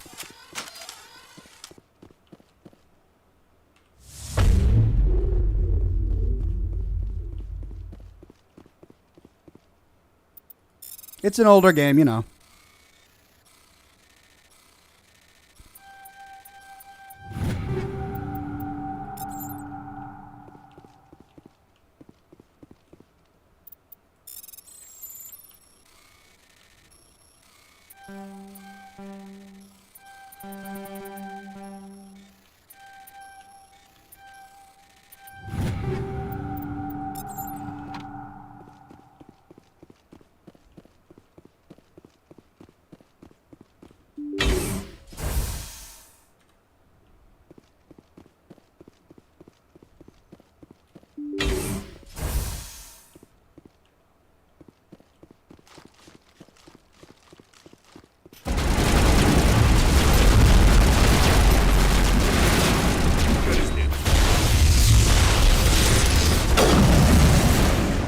How did I switch to that?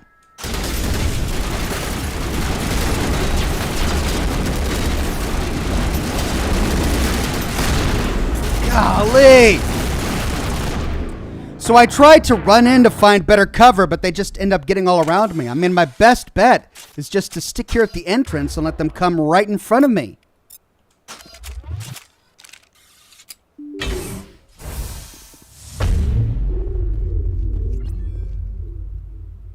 Whoa!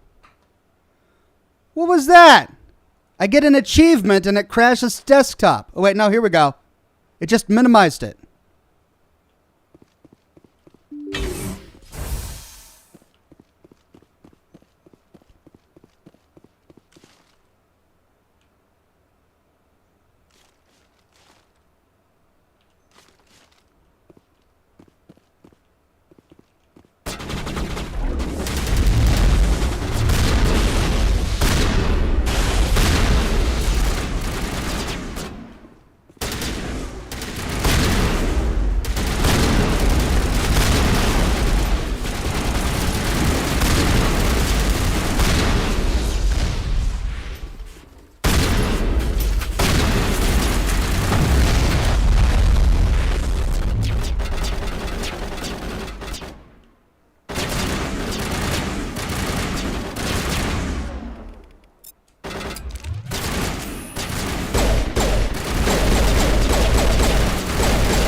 Okay, that's a little better.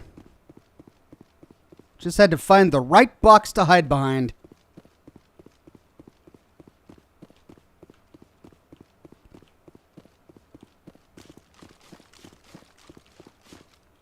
So my rate of fire by switching to these this different ammunition type and the different mods for the pistol went way down. It was almost an automatic pistol, the last one I had, but this one is pew pew.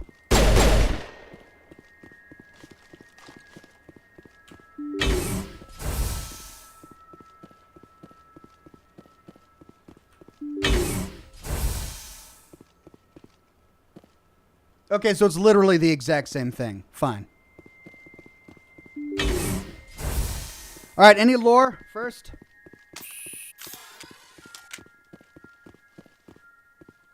Nope.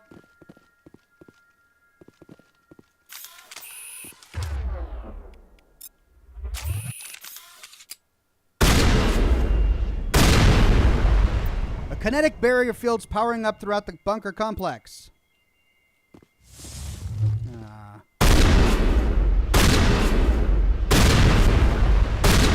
So not exactly the same. Slight differentiation.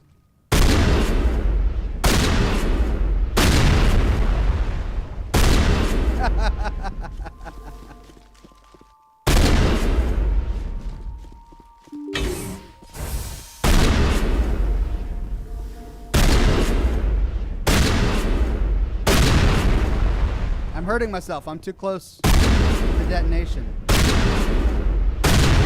Man, I was still too close. There, that one was okay.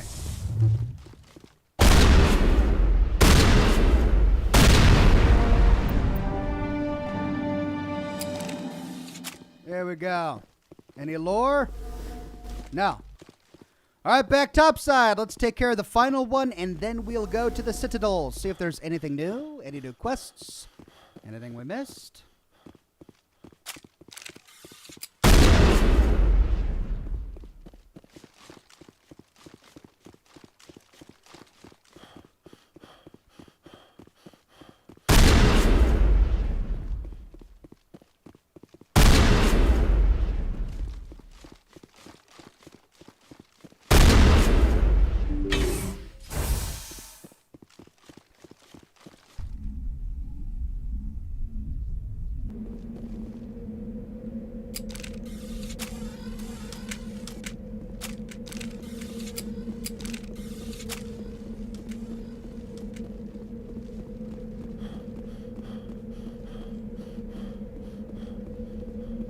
Ethan H says, I hope you know how to translate binary ox.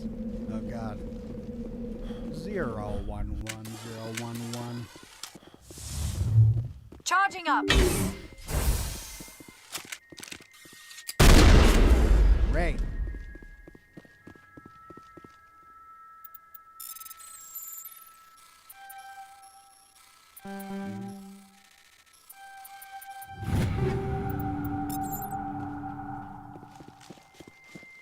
Give me the loot. Loot, loot, loot.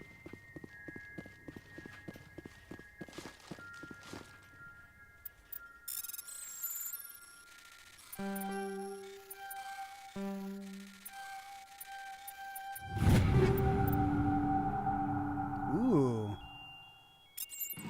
If only I was a sniper build.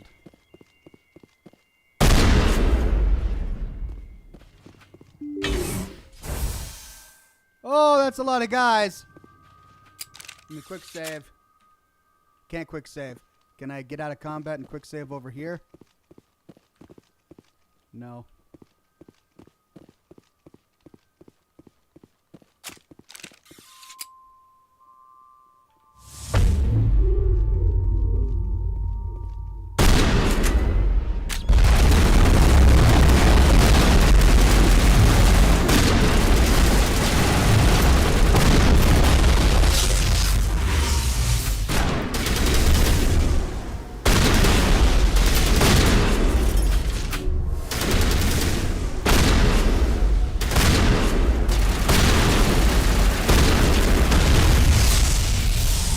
What? You doggone friggin' robots? Perimeter clear. Jeez.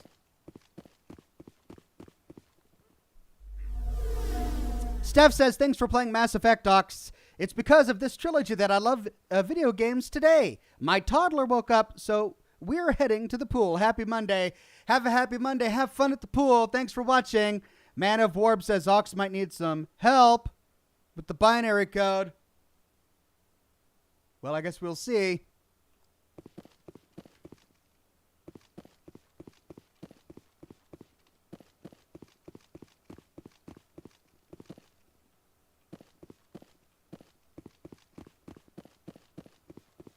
Poison gas.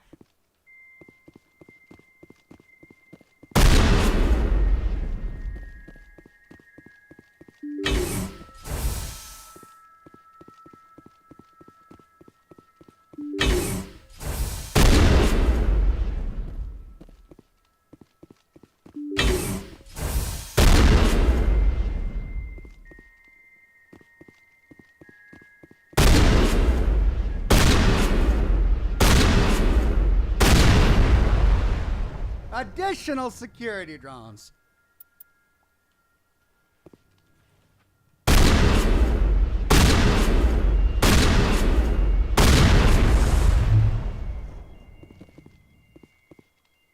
Great.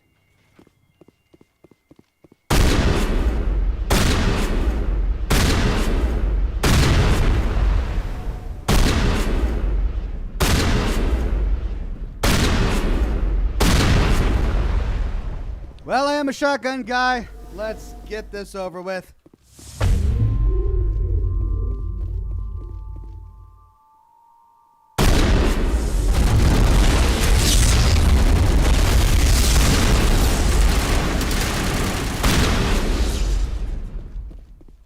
That's right.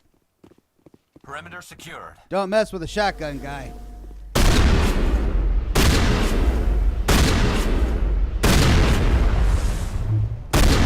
Good as new. Negative contact.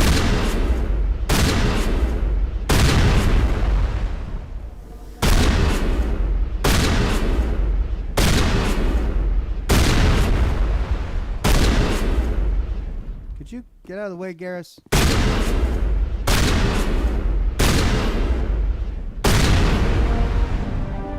A burst of white noise over all frequencies nearly deafens you. Your hard suit's head-up display interprets it into a series of zeros and ones.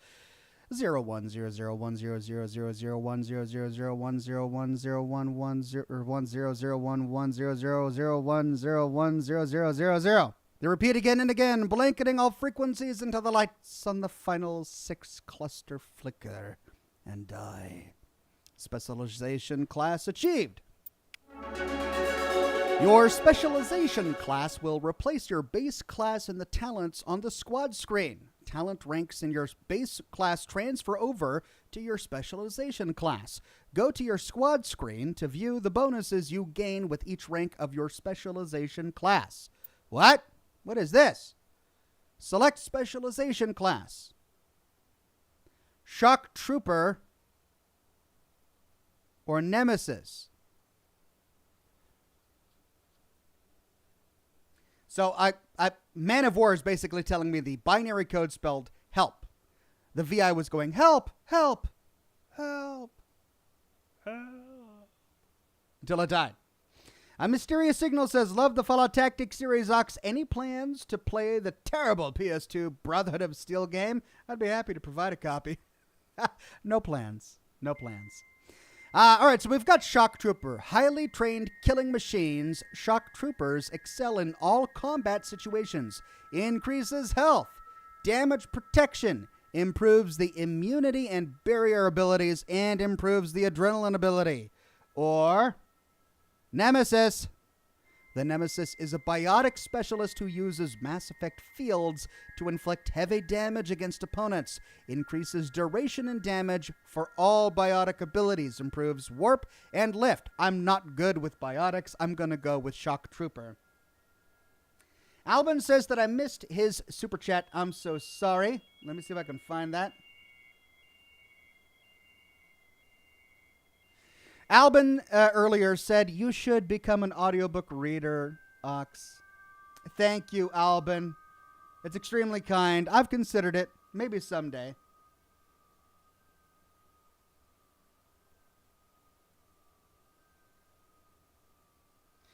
I guess I can't think about it. I gotta choose here and now. Well, I'm gonna do Shock Trooper.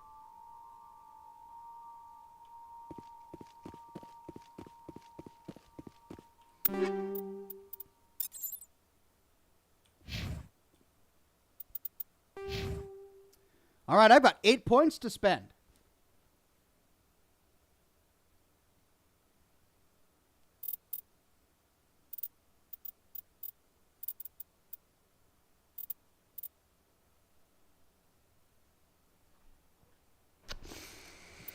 Okay. Master Unity. Shock Trooper. Increases barrier strength and duration by 25%. Barrier will regen 40 shields per second. I have been using Barrier. It's one of the few biotics I've been using pretty frequently. Michael Stim says, so Ox, who were you romancing, Liara or Ashley? Askley? I don't know. I mean, of the two of them, I like Liara, I guess, because Ashley's a little racist. I don't really know what the romance options are. We'll figure it out later. Adrenaline Burst Specialization. Reduces the recharge time on Adrenaline Burst. Nice.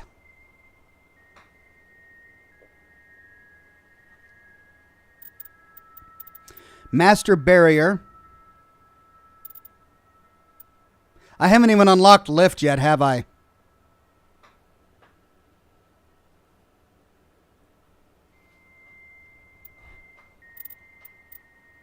Master Shield Boost. I could unlock Intimidate. Motivated Buyer. Sets Intimidate score at 4. Opens up new dialogue options. Sells items to stores for 2% more credits. I mean, I like more dialogue options, but I don't like the idea of intimidating someone. Let's do well, hold on. Let's do...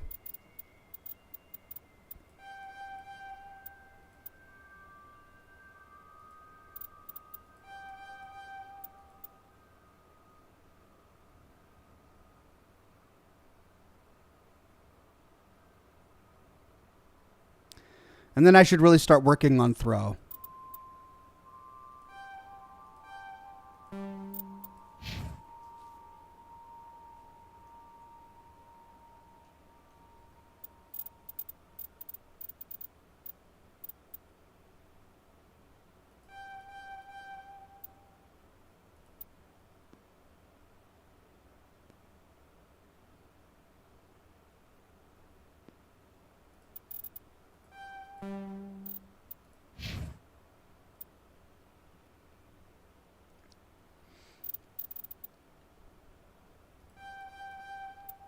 All right.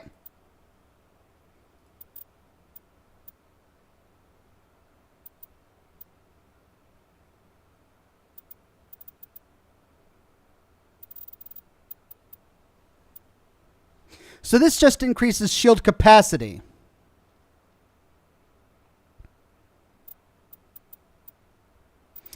I can get Master First Aid. That's pretty great. He's my first aid guy. I should probably get that. Then we'll work on armor.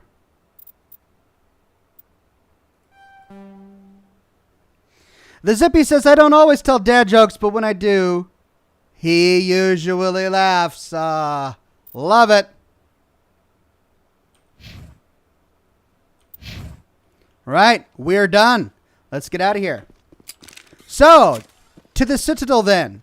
We got to find the biggest fan. We got to find a bunch more quests. Let's see what has changed. And then we'll move on to more side quests. We're whipping through this game. Guys, I think I'm going to max out my characters here.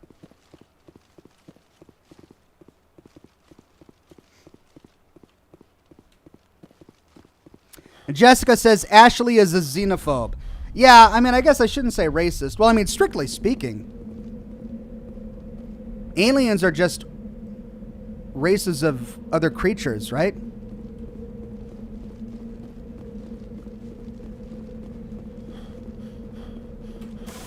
Okay. I think we got it. Return to Normandy.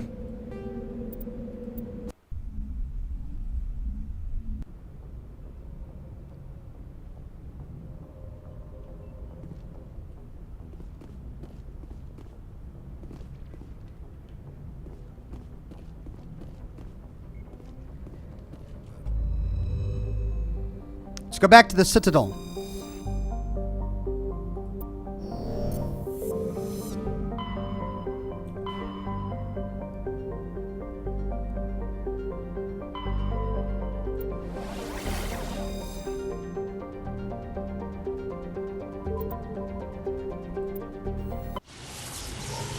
Man of Warb says they should have... I love that this is by Pluto, by the way. That's so cool. They should have designated Liara's power levels as Maiden, Matron, and Matriarch instead of Basic, Advanced, and Master. Well, I guess that would make sense within the lore of her race. No planets around here, huh? Just the Citadel. Here we go. Supposedly constructed by the long-extinct Protheans, this colossal deep space station serves as the capital of the Citadel Council. Gravity is simulated through rotation and is a comfortable 1.02 standard Gs on the wards and a light 03 standard Gs on the Presidium wing.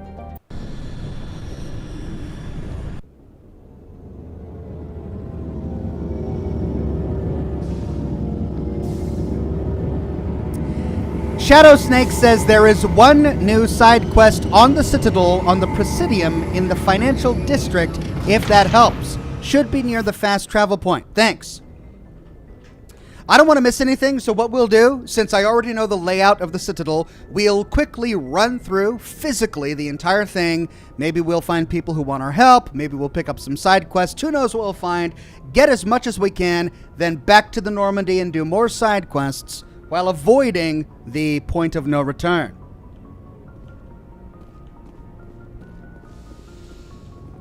Oh.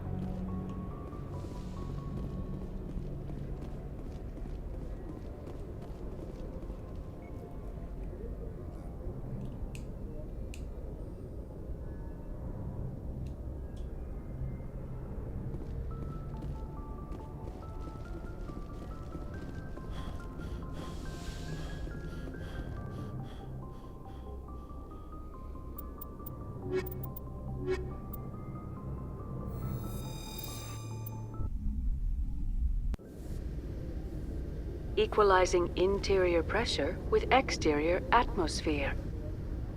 Logged. The commanding officer is ashore. Exo Presley has the deck.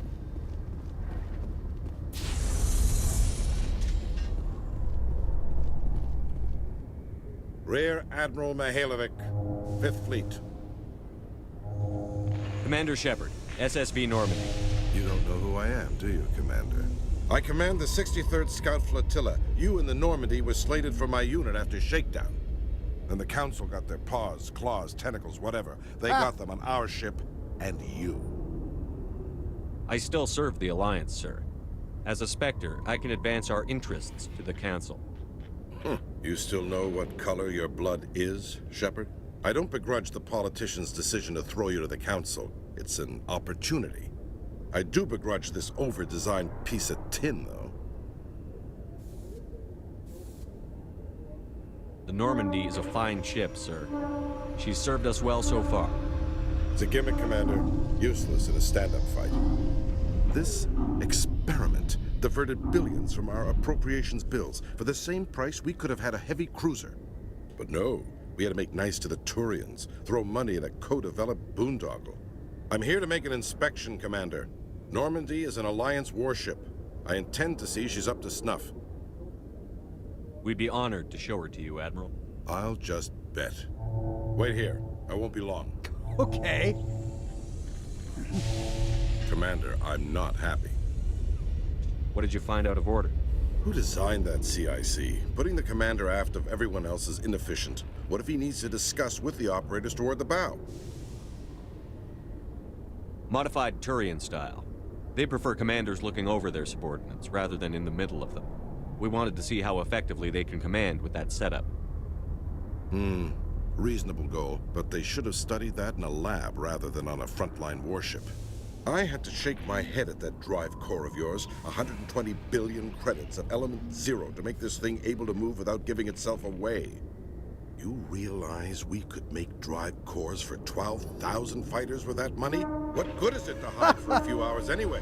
Useless. We can loiter in an enemy system and monitor traffic, or drop infiltration teams on enemy worlds. Normandy can be more effective than the Solarian STG. Maybe. But that's not the job of a proper warship.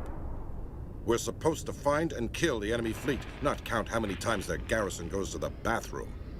And we need to talk about your crew, Commander. Krogan? Asari? Turians? What are you thinking, Commander? You can't allow alien nationals free access to Alliance equipment. They're allies. Hello, what's the point of having an alliance if we don't have allies with us? Between Saren and the Geth, we have enough enemies out here. Treating other species with suspicion and distrust won't win hearts and minds. That assumes the hearts and minds are worth winning. That hasn't been proven yet. Yikes. You have anything else to say, Commander? Any other justifications for the state of this vessel? Wise Werewolf says, I actually find Ashley's character arc through the games fascinating. She starts as a racist, but she gradually becomes less so throughout the games. You know, I would hope that that's the case. She seemed to have a nugget of goodness in her when we had the confrontation with Liara's mother in the last broadcast. She did have a moment, Ashley did, where she was concerned for Liara's heart. Like, she wanted to make sure she was okay. And that's not something a mindless, xenophobic, racist person does, right? So there is something in her that's got some humanity there. And I'm hoping to see that develop and blossom more as the series progresses. Joker says, Ox, would you say you love the world yet? I like the world. I wouldn't say I love it yet. I'm enjoying myself. It hasn't captured my fascination as much as the Fallout universe did, but I'm still steeped in lore, and I love it. Man of Warp says, Mihailovic is a throwback to the battleship admirals of the early 20th century who discounted submarines and carriers. Yeah, no, I can see the connection there. I think the Normandy is a good ship, sir.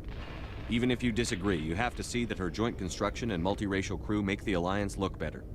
Your job is to look good, Commander. The Alliance navies is to win wars.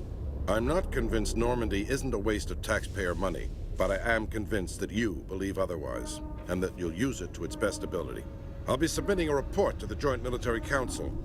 It will not be as negative as I planned. Well, I'll take it. Good hunting, Commander Shepard.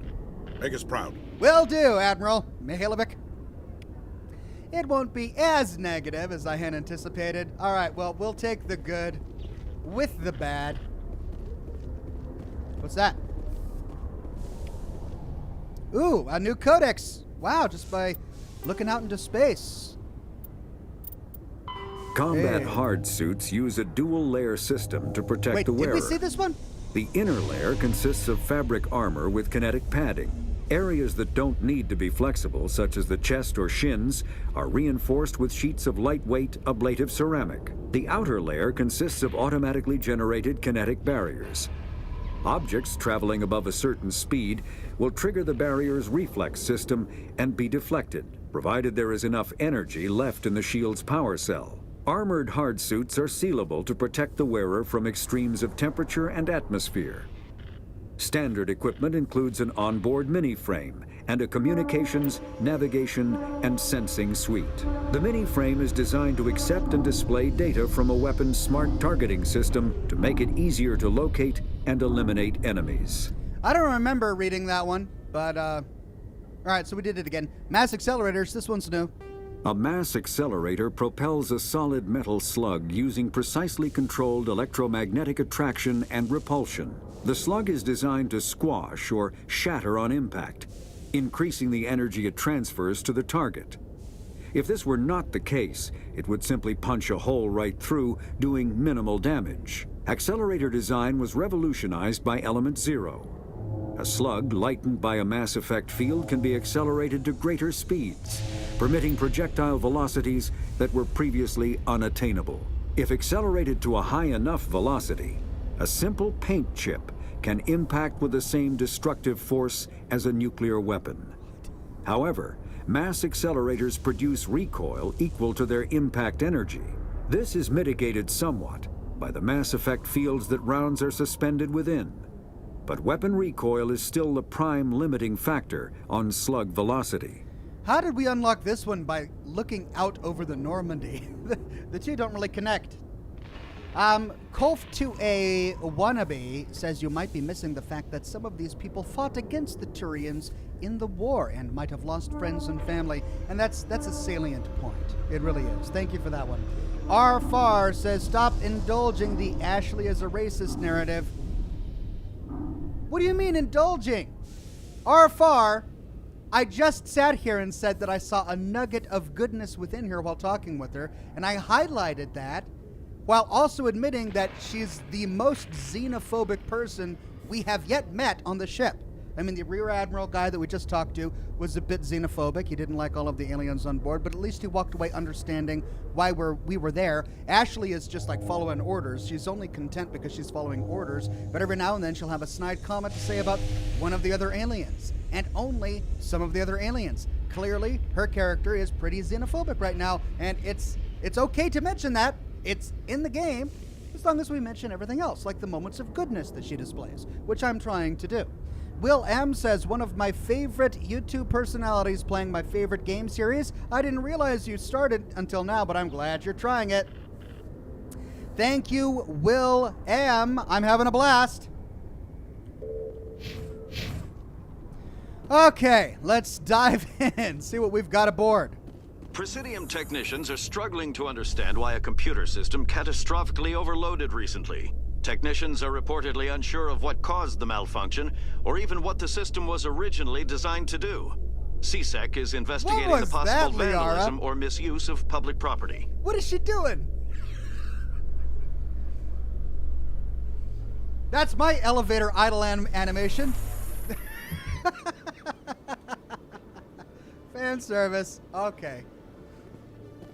Commander Shepard? Khaleesa been seen in Al-Jalani, Westerland News. Would you answer a few questions for our viewers? What sort of questions?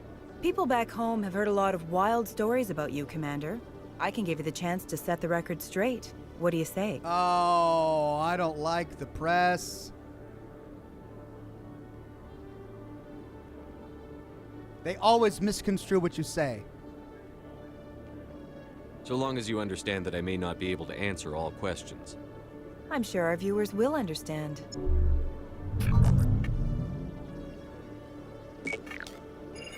Humans have been trying to get the respect of the Galactic community for 26 years. With that in mind, what are your feelings on being the first human Spectre? The Spectres represent the best of every species in the galaxy. To be asked to join them is an honor. Some have said your appointment is the Citadel throwing humans a bone. Have you encountered any situations where the Citadel asked you to place its needs before the needs of Earth? The Council is concerned with the needs of the whole galactic community. We're part of that community now. Our needs are on their agenda, but we're one of many. You really do believe that, don't you? You've been given command of an advanced human warship for your missions. Is there anything you'd like to say about it?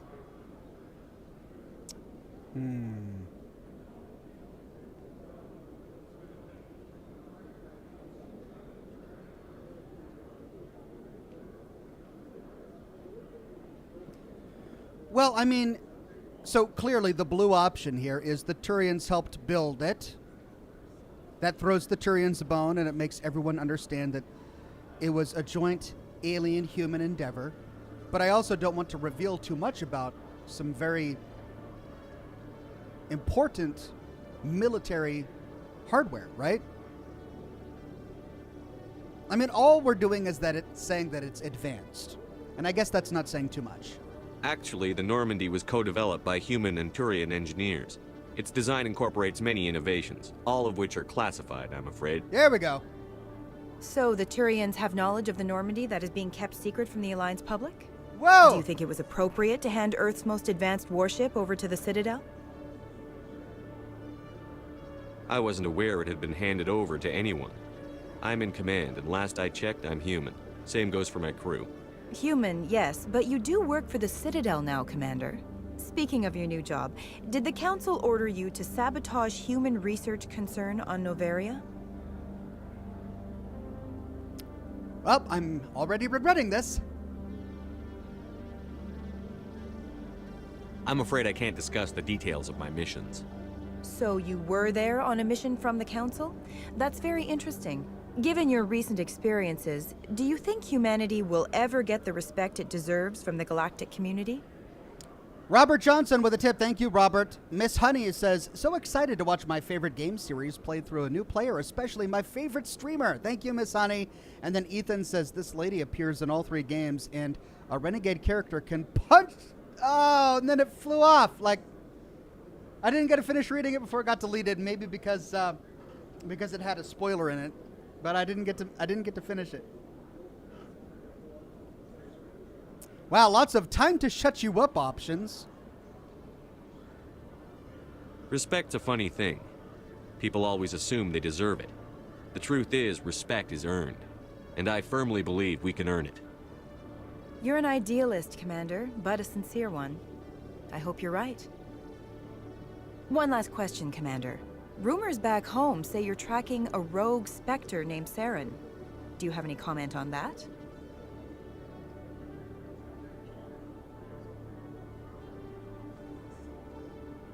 Do not use the middle options with her, says SM.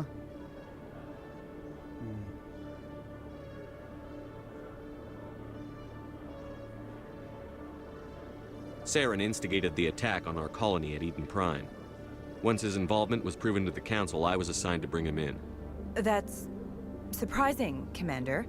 The official line says that Eden Prime was attacked by rogue synthetics. Whoops. Good luck in your mission. Thank you for your time, Commander Shepard. See, doggone it. I knew it. Anytime you talk with the press.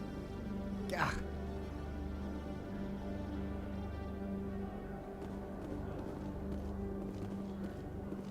All right, where are we? Is this... Okay.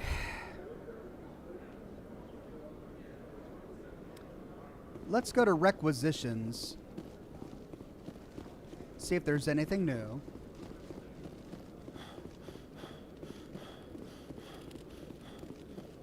Hello, Commander.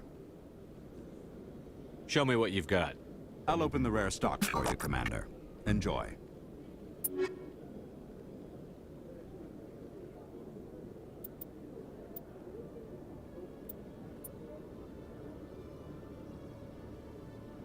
Arakake Technologies license. I'll get it.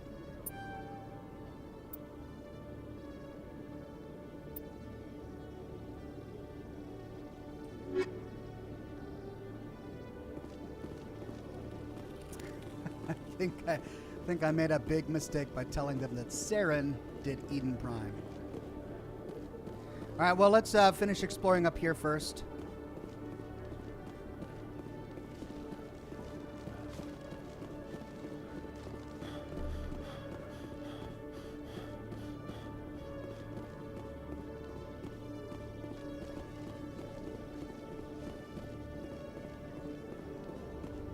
Hello, Commander.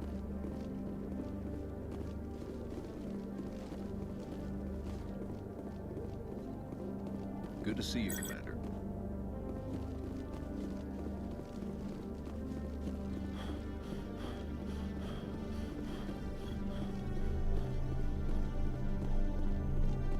Okay. C-Sec, clear. I think I'll go to the wards last.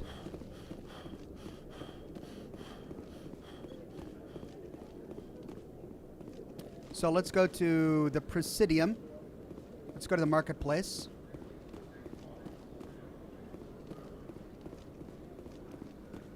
Okay. That goes to the docking bay. We came from there. That goes to the lower wards. I'll do that later. Let's go to the Presidium.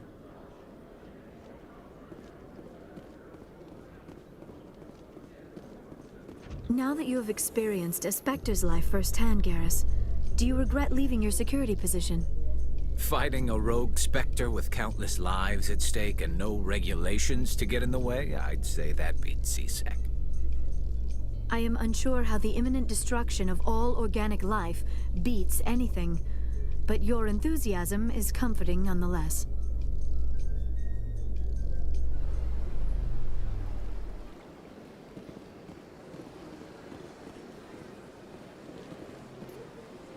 Okay, let's see. We'll do embassies next. Let's go up. Actually, we should probably do embassies now. All right, we'll do embassies now, then we'll go over to the marketplace. Is there something else I can help you with, Commander? I should be going now. Have a pleasant day.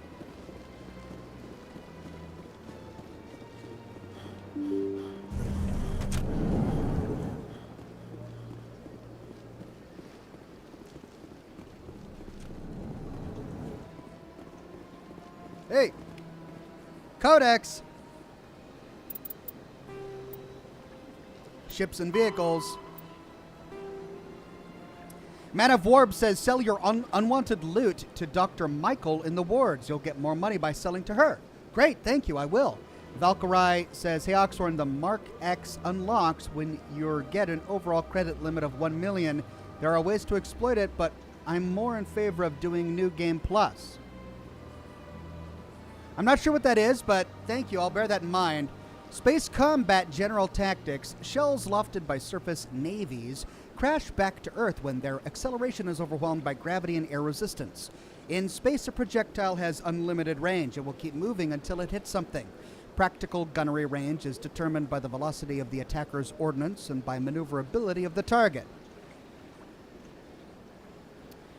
Beyond a certain range, a small ship's ability to dodge trumps a larger attacker's projectile speed.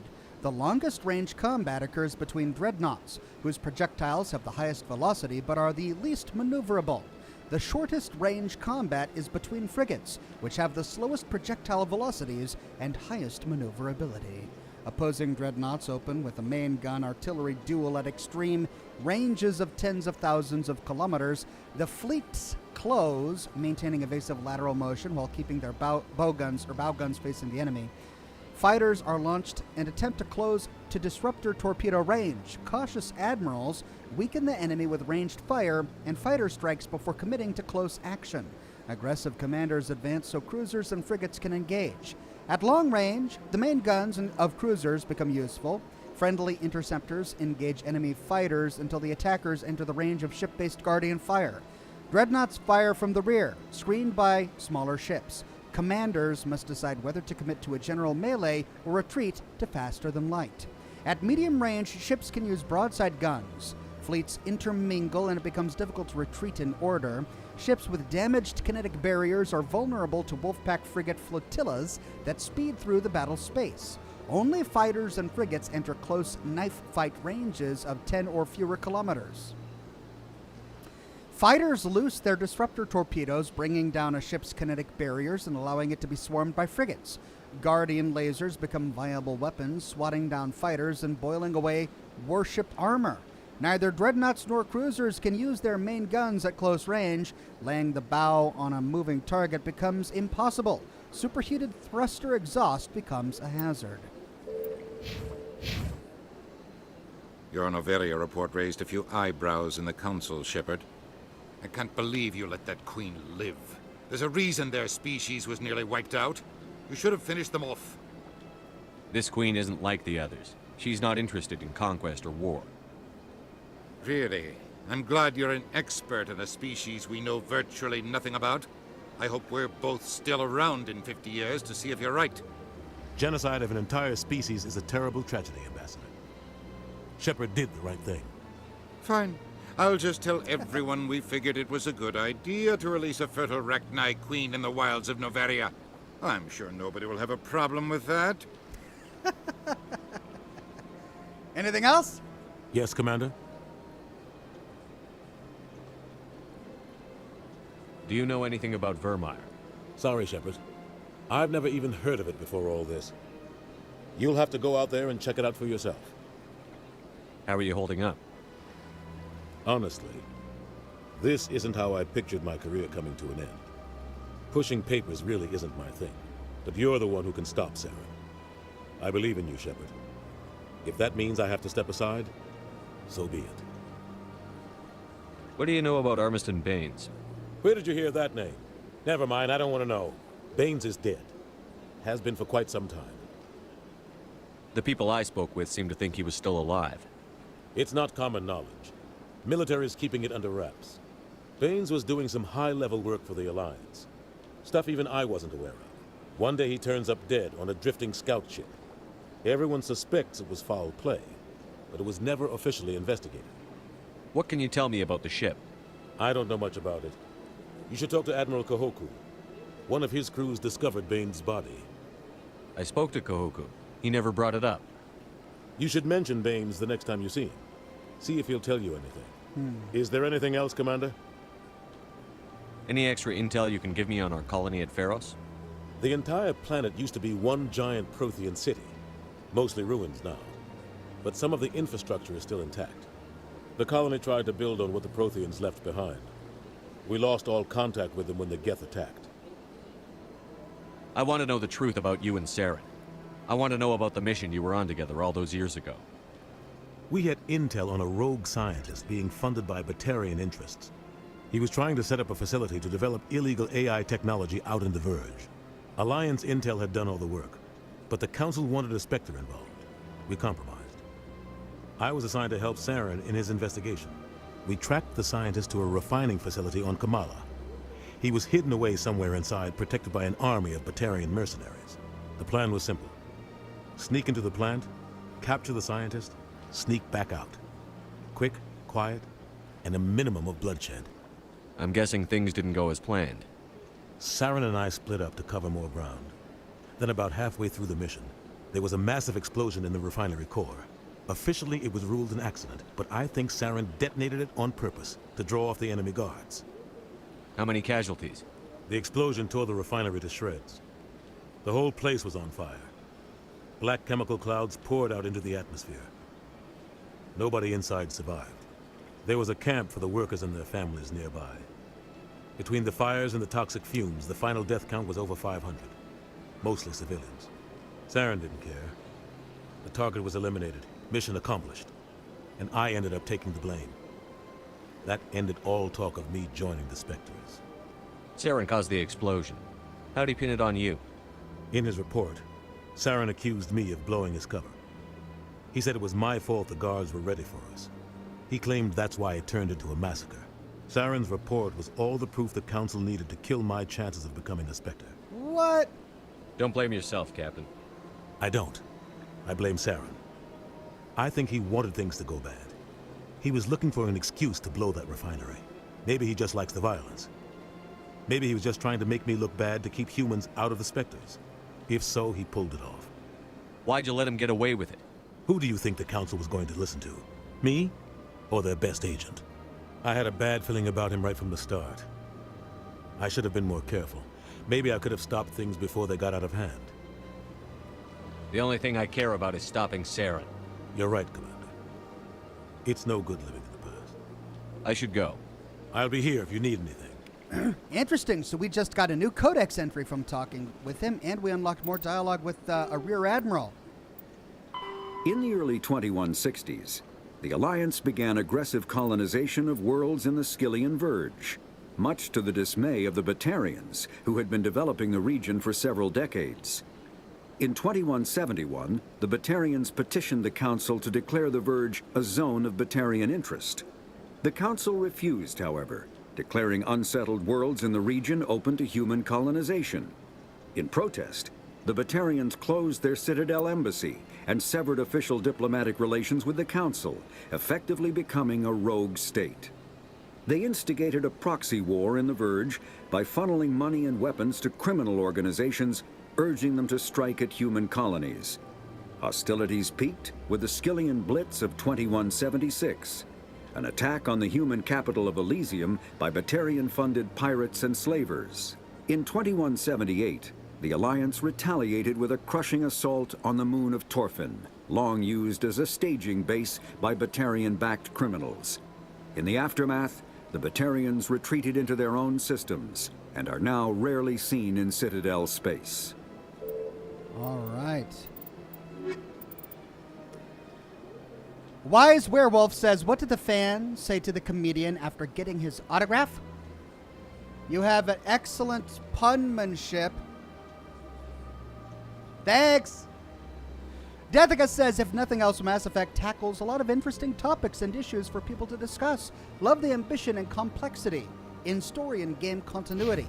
I agree. I mean, I don't understand the continuity between the games yet, as I've only played one, but the amount of research and lore that they've crafted for this universe to create a compelling backdrop is quite impressive, which is why I'm reading all of the Codex entries. I genuinely find them fascinating.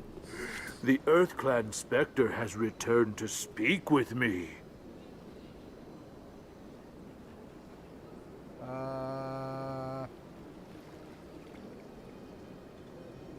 I think we went through all of these.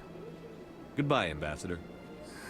Yes, yes. Good day, EarthClan. Terry Willems says, check out Asteroid X-57 to meet the Batarians. All right, I'll bear that in mind. Man of Warb says, Grognak the Batarian. Aha. If only we can find a Batarian named Grognak.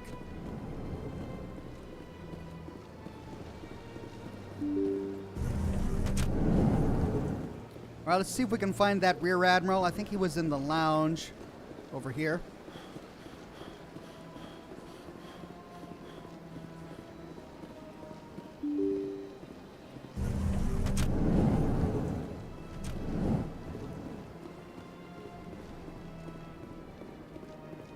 I can't believe I landed a job here. This place is fantastic. Human, delighted, welcome. It is good to meet you.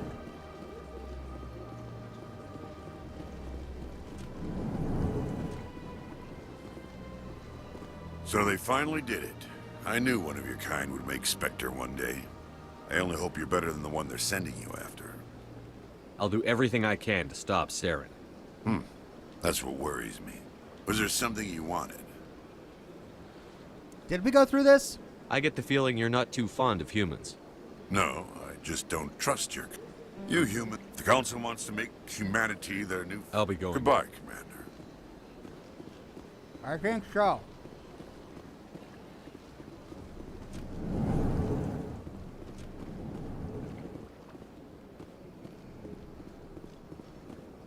This place seems strange. I wish there were more humans around. I know you. You're Commander Shepard, the human Spectre. Is there something I can do for you? Oh. You're Nasana, right? I ran into your sister, Dahlia. It didn't end well for her. What? Are you saying she's... Oh. Dahlia's dead, Nasana, and I know she was blackmailing you. And I was all set to try to manipulate you into hunting her down for me. But I guess that won't be necessary now, will it? You wanted your sister dead? If people found out my sister was a criminal, I'd be considered a security risk. They'd revoke my clearance, or place me on administrative leave until she was apprehended. I shall transfer a little something into your account as a token of my appreciation. Free money? I'm sure you'll find the amount satisfactory. You're a diplomat on her way up the ranks. It could be handy to have a Spectre who owes you a favor. You make a good point. Anyone can come up with credits. But I can give you authorization to purchase prototype Asari mods. Hey! I will get you added to our manufacturer's preferred client list. I think you'd be very interested in what they have available. Goodbye, Shepard. It has been a pleasure doing business with you. All right.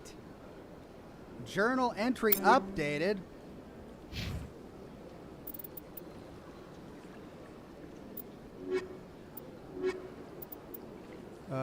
Which one is it?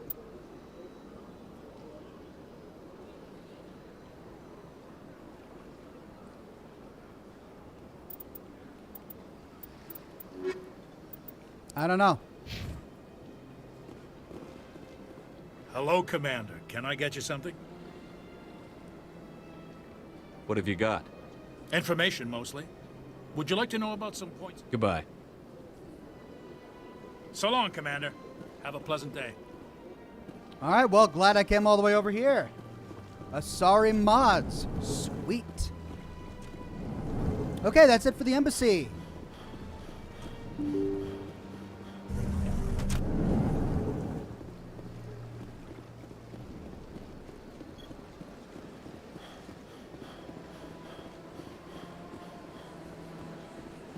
You completed it, says Izix. All right.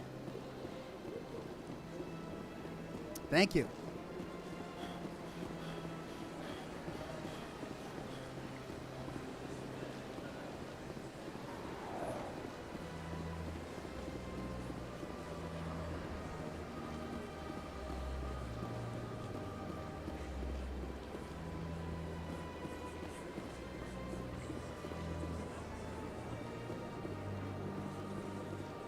Oh, yeah.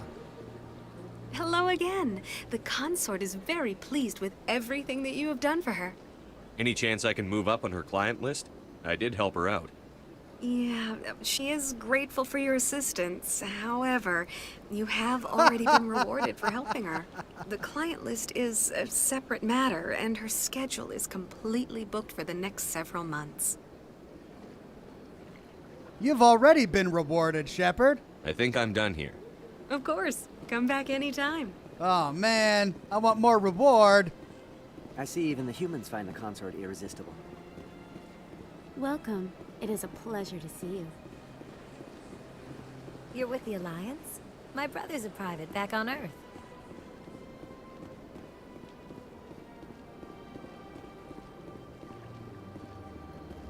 Oh, they're not going to let me in. Rock Lindeff says, we just need you to discover 50,000-year-old Liberty Prime armor in a Prothean ruin so we can watch steam come out of your ears. That would be a show. Oh, yes. Yes, it would. Dragon Fan says, sorry, Ox, you can only drink in Mass Effect 2 and 3. Ah. Well, I look forward to that.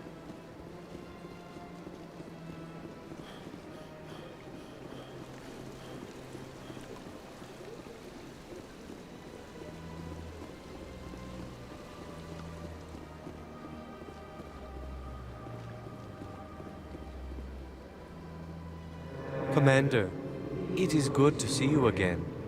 Would you care to see some of its fantastic items today? Show me your items. Oh, this one is pleased to do so, human. You will not be disappointed.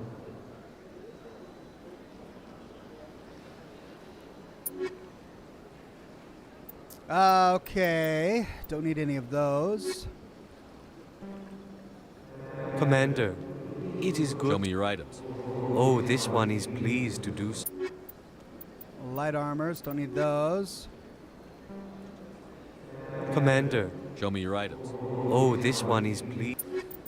Standard items. Unique item. Devlon Industries license for the Normandy Quartermaster. Gotcha. Sweet.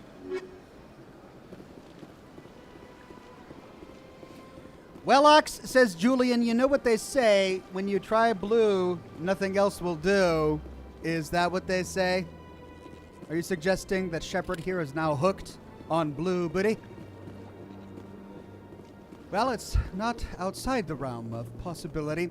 Drew Direwood says, how do you like the Normandy SR-1 compared to the Brotherhood of Steel Prid 1? Well, it's, clearly a more highly advanced ship. In terms of aesthetic, I just really enjoy the aesthetic of the Pridwin. I love the Zeppelin. Barlavon! Greetings, Earth Clan. I believe congratulations are in order, Commander Shepard. You are the first human to join the Spectres, yes? It's a great honor. One you are no doubt ready for. A word of warning, though. There are many eyes watching you now, Commander. Some of them want to see you fail. He looks behind him. I, however, wish you only success. Perform well and you bring the Earth Clan one step closer to joining the Council. And if they let your people in, maybe there is hope for my own species one day, yes? Tell me more about your job. Galactic finance is incredibly complex. A mix of laws and regulations from dozens of interstellar economies. I'm an expert in how all these economies interact. For a fee, I share my expertise. I think we've been through this. I also offer premium services for those clients who need someone to conduct business without... I should go. Goodbye, Commander. Todd says, hey, Ox, I've been a fan for some time. I hope to be more active on your live streams. Keep up the great work. Thank you, Todd. Great to have you. We love, or I should say I love, but I'm sure we love, active members in the chat. Who are you to tell me what my husband would want? I'm the only person making sense right now. You're endangering your baby. This baby is the only thing I have left of Jake.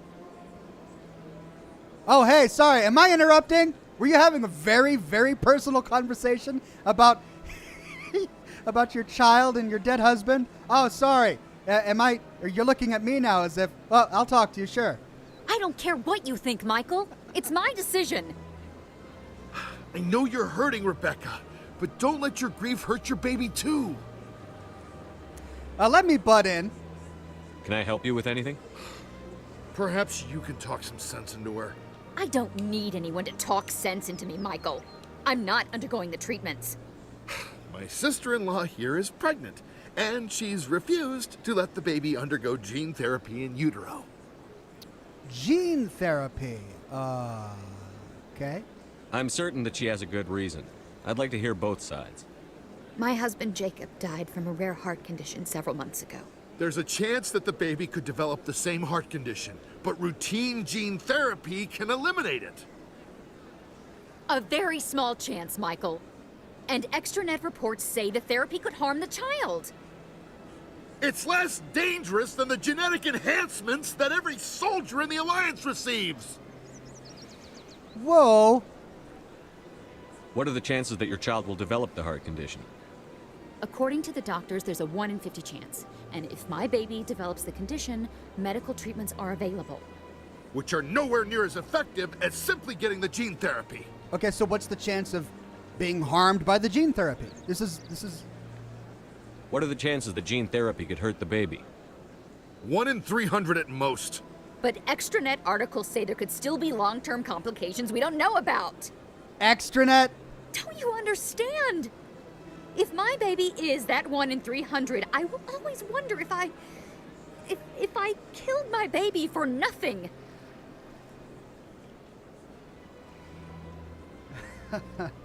She's been browsing too much WebMD. Well, I mean, clearly the odds are in the favor of getting the gene therapy. 1 in 300. Still, that's not a small number. I mean, there are, billions of people. 1 in 300 people who get gene therapy suffer premature death? That's not a good statistic for gene therapy.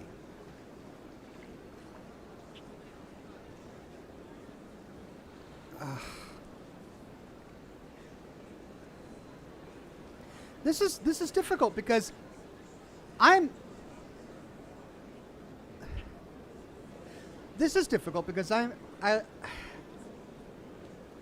pro-vaccination, for example. I'm not anti-vax, but the statistics for vaccination are, unequivocal. They're clearly a safer choice than being non-vaccinated. And in this universe, you've got this modern genetic therapy that can weed out bad genetics, but 1 in 300, you could kill your baby. 1 in 300.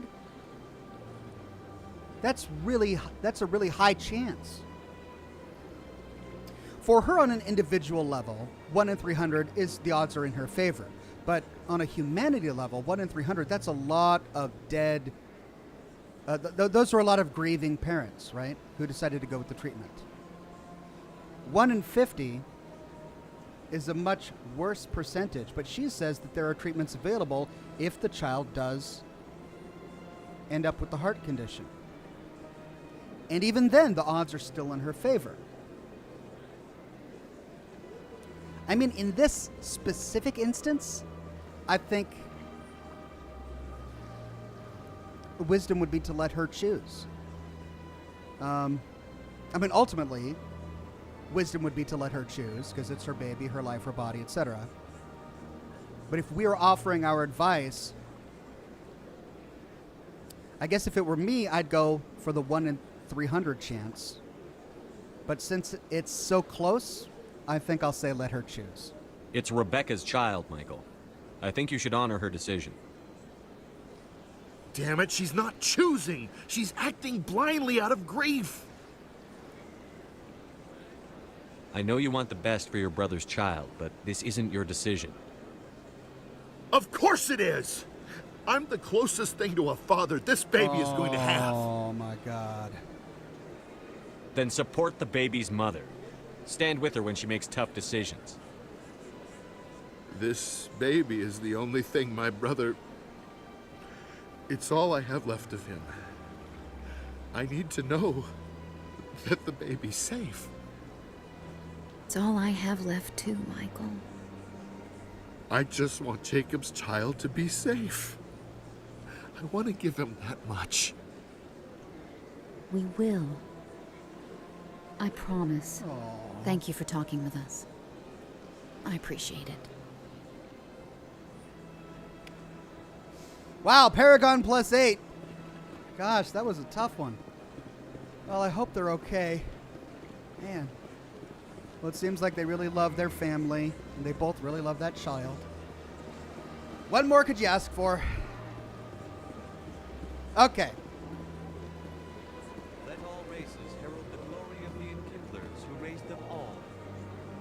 That leads to the wards. Let's do the wards last. Let's go on up to the Citadel Tower, get that over with. We're probably going to get chewed out for talking to the media, not like I blame them.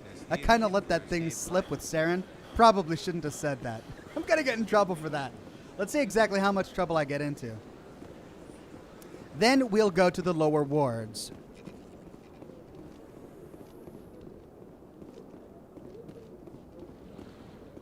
In entertainment news, Francis Kitt has announced plans to direct Hamlet with Elcor cast members. The production will open dramatic theater to the Elcor with a Hamlet who uses Elcor body language and pheromones. Kitt claims that he's also excited by giving a human audience the chance to judge Hamlet by his deeds and not his emotions. Oh, wow.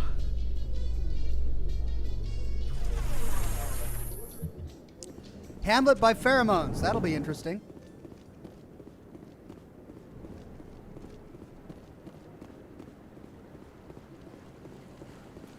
All right, so run around here, see if there's anyone else to talk with. That admiral wasn't in the embassy lounge. He was up here, wasn't he?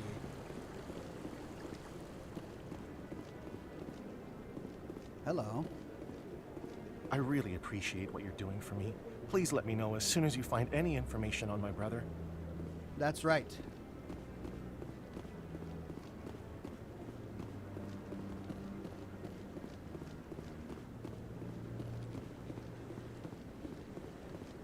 There he is. No, I'm waiting to speak with one of the Councilor's assistants. Commander, any word on my missing men? I'm not sure how to tell you this, Admiral. Your men were killed by a thresher maw. A thresher maw? That's not...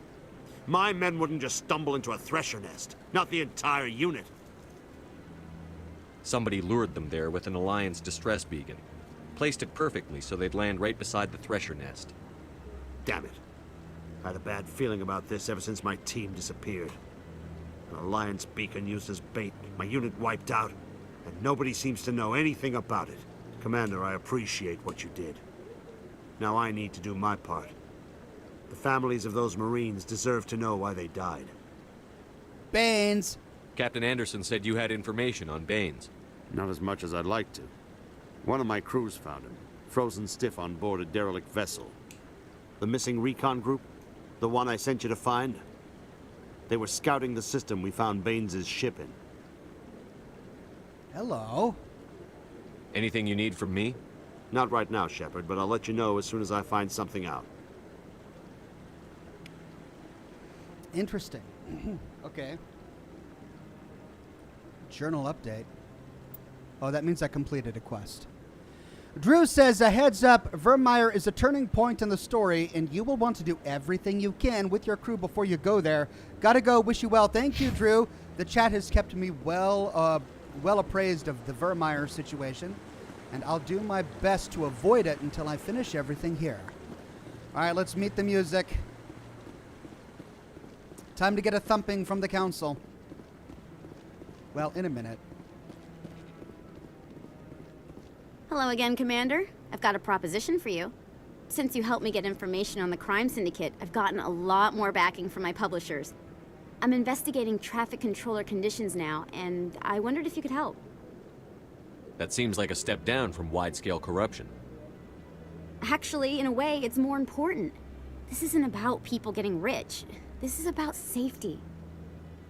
I've heard rumors that the space traffic controllers are overworked to a dangerous degree. I can't get into the control room, but you could. If you planted a bug inside, I could crack the story.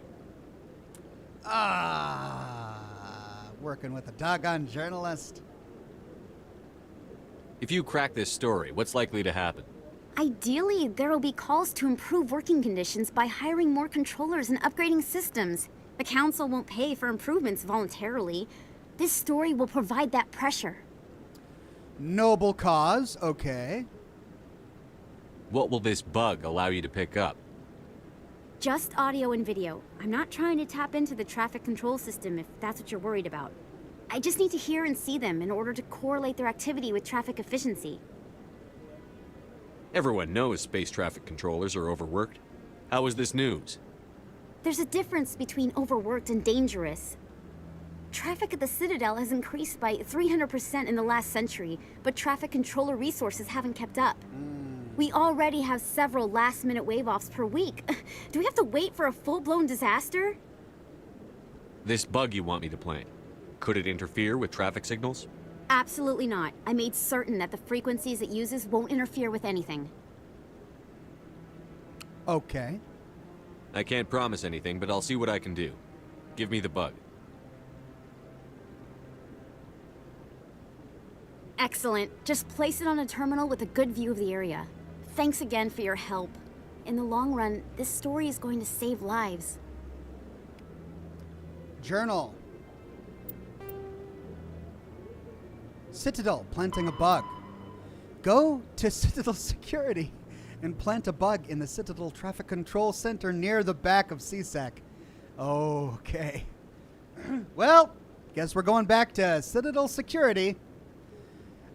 Crusader says, how many council members does it take to change a light bulb? Don't be silly. The council can't change anything. Bureaucracy. Thank you, crew. And then Dragon Fam says, unfortunately, the Baines subplot goes nowhere. Is that foreshadowing for something? Let's see what's over here.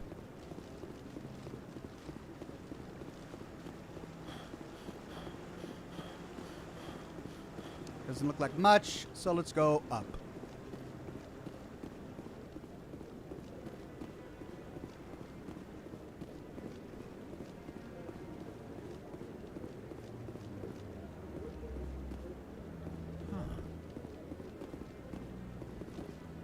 Through all my time at CSEC, I never got the chance to witness a meeting of the Council in person.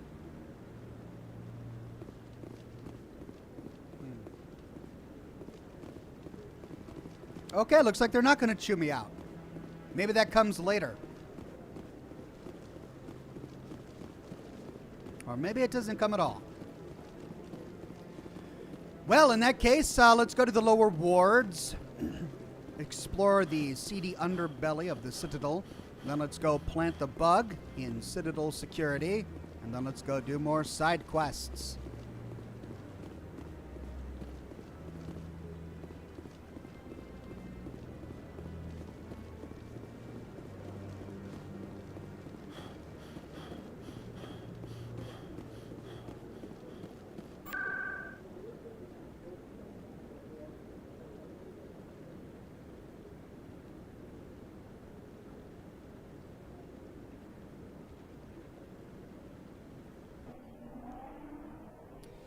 Liam Spencer says, hello, Oxhorn. Just wanted to stop by a live stream and say thank you for the Fallout lore videos. Invaluable assets while I run a Fallout TTRPG. You're welcome, my friend.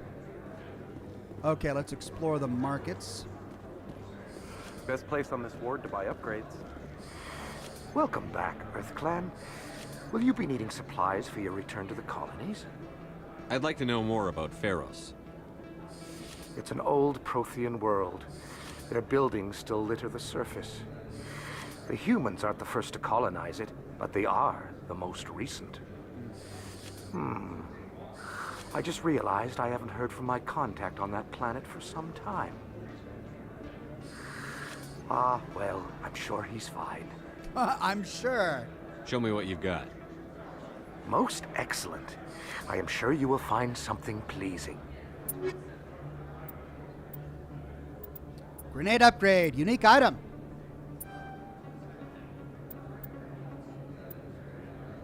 Cool. All right, before we go down, hey, who's this guy? Hey, Commander Shepard, it's me, Conrad Werner. Remember me? Yeah?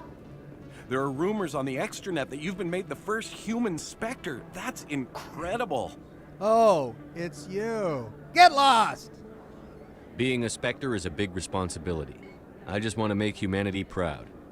The vids are all talking about Commander Shepard fighting for all of us back home. And they also say that you don't take crap from anybody. You're showing them what humans can do. Hey, can I get your picture? Oh God, yeah. I don't have a problem with it, but why? You're a hero, Shepard. Decades from now, humanity's going to remember you, and I'll have your picture. Just hold up your gun. Perfect. Okay, creep. Oh, that face. Thanks again, Commander. I'm gonna hang this in my living room. My wife will love it. Oh, I'm sure she will. That's exactly what she wants. A big picture of Commander Shepard in the living room from the world's biggest fan. I can return that for you. Thanks. Hasn't worked well since I bought it. Hey, are you refunding his stuff? Here you go. Count. You did. You took his return. Look, I'm telling you, I bought this here. Why won't you return it? I can't take it back unless... I know. Unless I have a proof of... Oh, we've seen that idle conversation before. All right, so I need to sell my stuff at the doctor. That's where I'm going to get the best bang for my buck. Let's do that.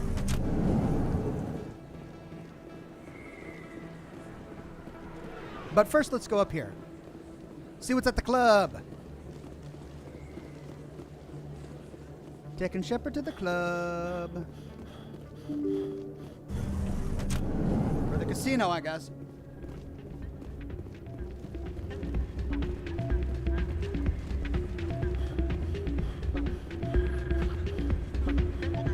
Oh, can I dance yet? Yeah! Oh, baby! I'm getting jiggy with it, man. Is that what you do? Oh, that's it? Oh, I gotta get jiggy with it some more.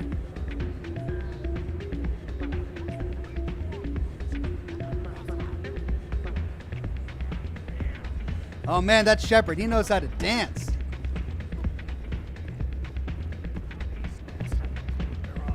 thumping beats. Hey, good to see another human in here.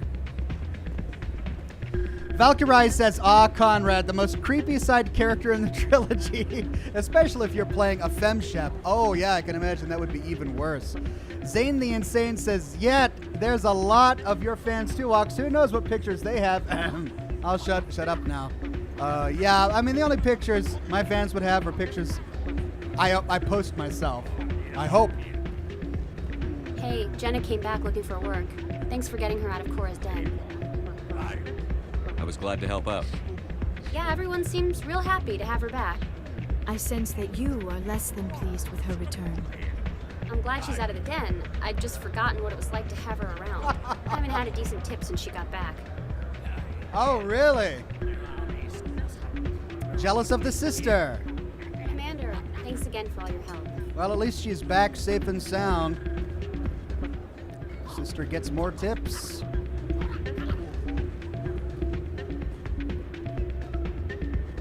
Hey there, welcome to Flex.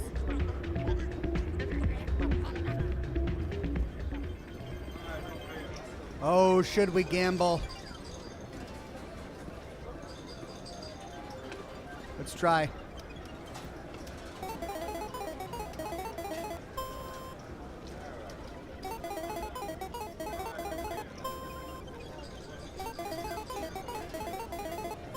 Hey! Big payday! I'm gonna quit while I'm ahead. Terry Williams says that dance became known as the Shepherd Shuffle, did it? Oh man, he really knows how to shuffle. Look at that booty. Look at that booty swaying. Oh, he knows how to do it. That's the Shepherd Shuffle.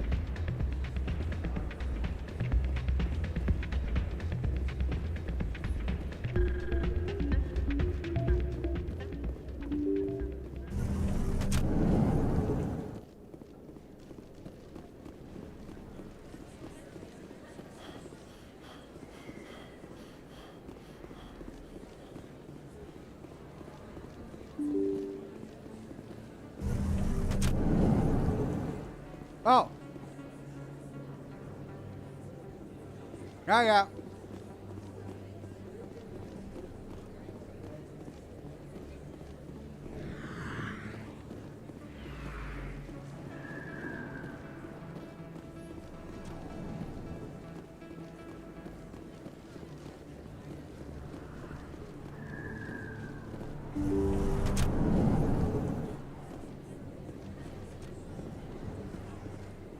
Yes, Commander. Is there something I can do for you?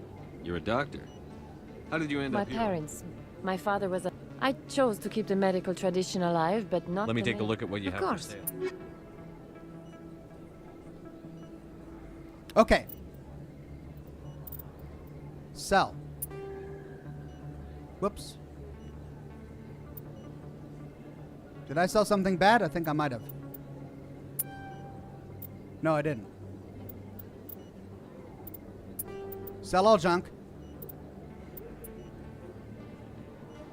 Okay. I'll sell all my low-level stuff.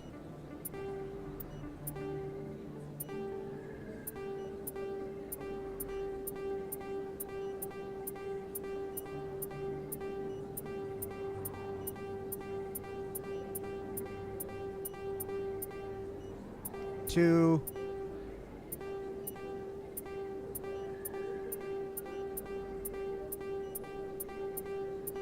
3.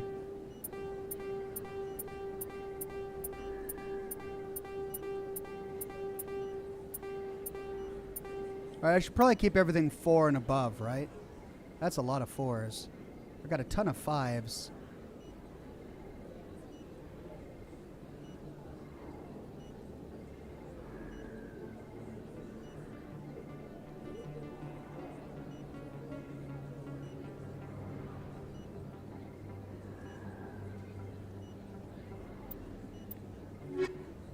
Okay, I think that's good for now.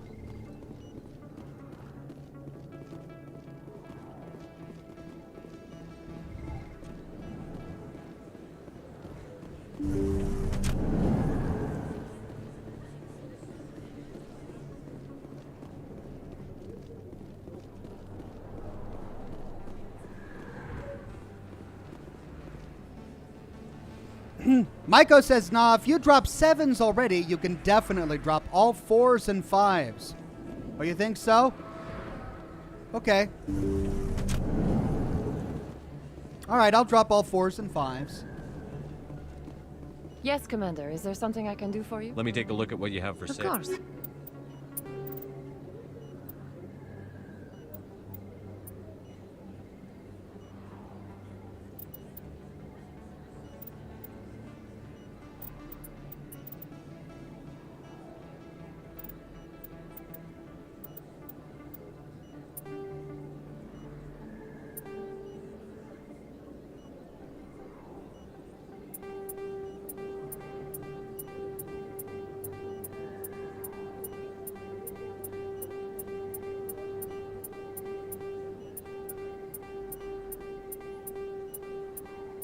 Wow. I'm doubling my my income. My money. Well, I'm more than doubling it. Holy cow.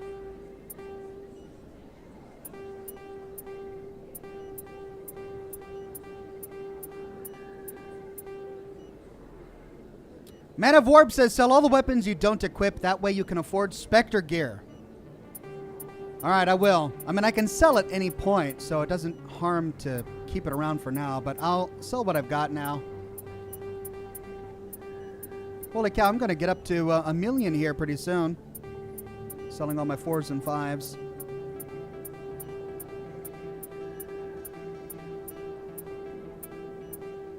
Okay, yeah. We're at 1 million. Sweet.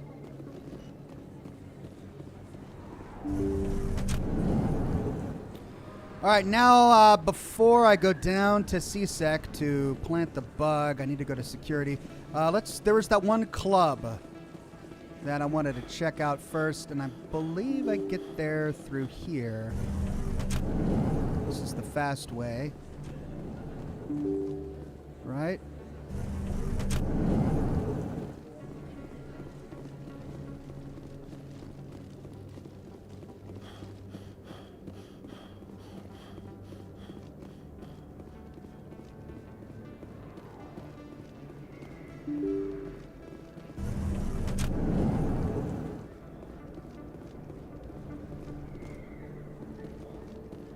Ah.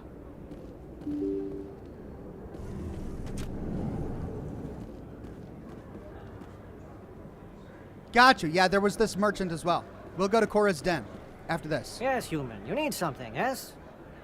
What do you know about Baines? I have never met him, human. I only worked with the one who spoke with the doctor.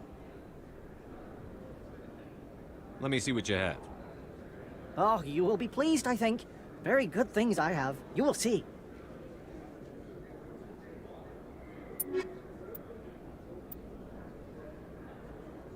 Hmm. Yes, human. You need something, yes? Oh, you will be pleased, I think. Hmm.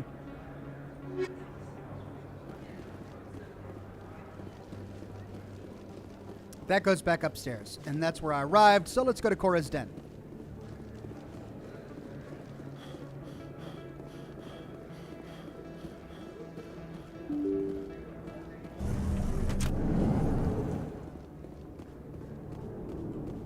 They told me it was you, but I didn't believe it. Shepard grew up and turned into a soldier. Have we met? Name's Finch. You probably don't remember me, but we ran together in the 10th Street Reds. Maybe you don't remember it yourself, running in a gang. None of the vids mention it when they're talking about you. Oh, hey, some of my my character's backstory that I got to choose at the beginning of the game. My history is a matter of public record. I've got nothing to hide. Really? What if someone gave an interview talking about Commander Shepard's history in the gangs? We're not trying to cause you trouble, Shepard. We just want a favor, for old time's sake. Oh, just a favor, One of the huh? Reds, Kurt Wiseman, got picked up by Turians. We'd like you to talk to the Turian guard in the bar and get Kurt out. Oh. What was this guy arrested for? Some stupid minor offense. Maybe he had a little red sand. You know how the Turians are. They declared him a problem, and they're shipping him back for a trial. You're not asking me to break Wiseman out of jail, are you? Of course not. But word has it you've got some pull with the aliens. All we're asking you to do is pull a little for us. What was one of the 10th Street Reds doing in Turian space? Since your days, the Reds have expanded. We do some salvage, a little shipping here and there, that kind of thing. So the Paragon option is no deal. I am curious, though.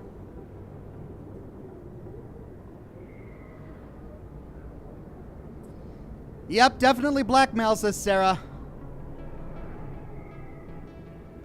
Yeah, I don't like blackmail. That doesn't sit well with me.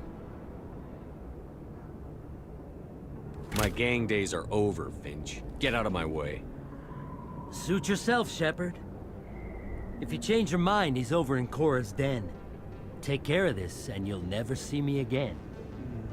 And Shepard, you might not run with the Reds anymore, but you really don't want us as your enemies.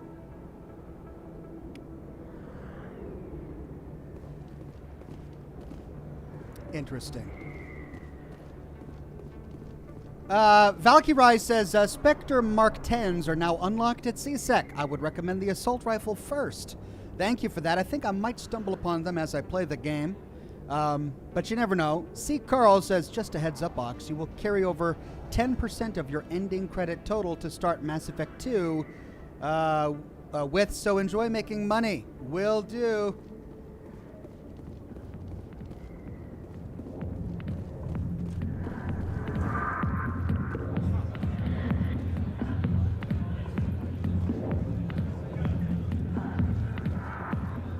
Can I help you?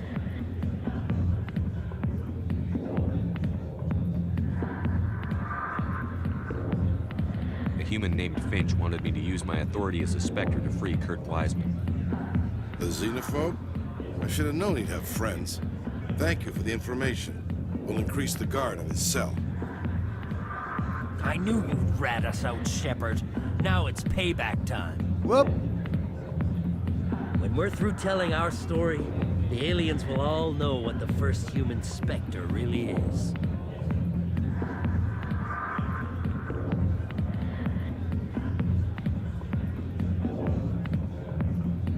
My bio is public record. Everyone knows that I ran with gangs as a kid. They don't know that the Reds target aliens specifically. We've got the backers to handle off-world missions. Your alien friends won't like you so much when they hear what your gang did. What do you want, Finch? What gets you out of my life? What do I want? I want aliens off Oh Earth. my god. I want the Council to stay out of humanity's business. I'm glad I didn't work with this guy. The 10th Street Reds was a gang, not an Earth First movement. They're a human movement now. You think the Vids will make that distinction? I can find a dozen Reds who'll swear they saw you kill aliens for fun. Who's going to believe you then? If you want humanity to be strong, a smear attack on the first human Spectre is a bad idea. The Spectre is right. This is humanity's chance to prove itself. There's even talk of earning a council seat. Of course you'd side with Shepard. You want someone who's in bed with your kind. We need the other races, Finch. That's the best way to strengthen humanity. Fine, Shepard, you're right. You're not one of the Reds. Maybe you never were. That man is a xenophobe who thinks he can blackmail a Spectre. You should have killed him. That's not the way I work. Goodbye, human. It'll be interesting to see what kind of Spectre you turn out to be. I think I made the right decision there. Time for our reward.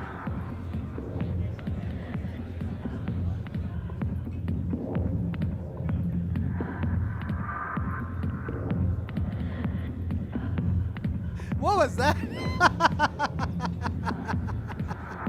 Gosh, she does that all day. She's gonna get neck pain. Poor thing. I got business here, but not with you. watching the show. Go away. Let me drink.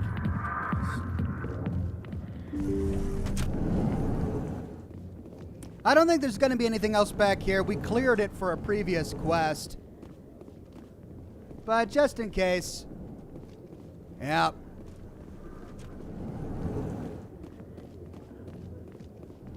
All right. That leaves one thing left to do. We need to go to Citadel Security, plant the bug for the journalist. Then we can go back to the Normandy.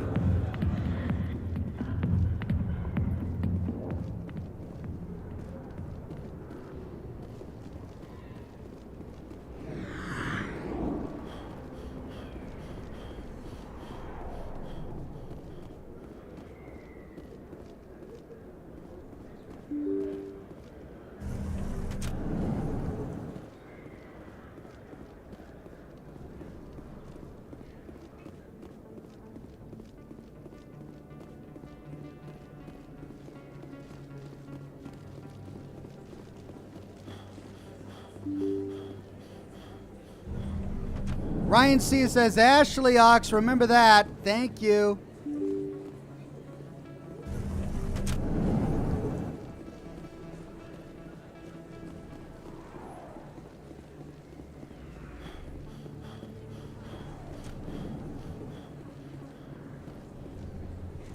Hey, Commander Shepard. Good to see you again. Anything you need? Did I talk to this guy? Why'd you join Citadel Security? I don't know. It's kind of what... You get to meet all kinds of cool aliens. I have to go. Right. I think I did. You're probably real busy. Well, see you around, Commander. Ryan C. says, Ashley Ox, remember that. Thank you, Ryan C. The Unknown Planet with a donation. Thank you, The Unknown Planet. With all this exploration of Prothean culture, this must be like a survey for you, Liara. Our travels now are somewhat different from my normal excavations. I would prefer lengthier studies and fewer explosions. The loss of all this Prothean technology is just one more thing Saren will have to pay for.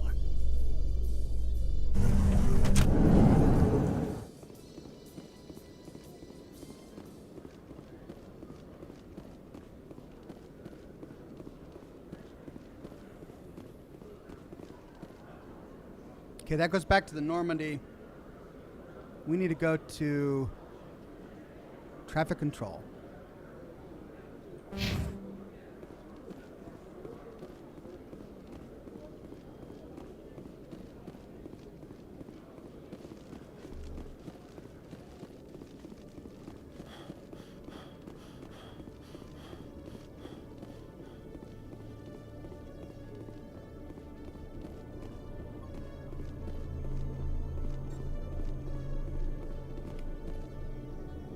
Journal updated.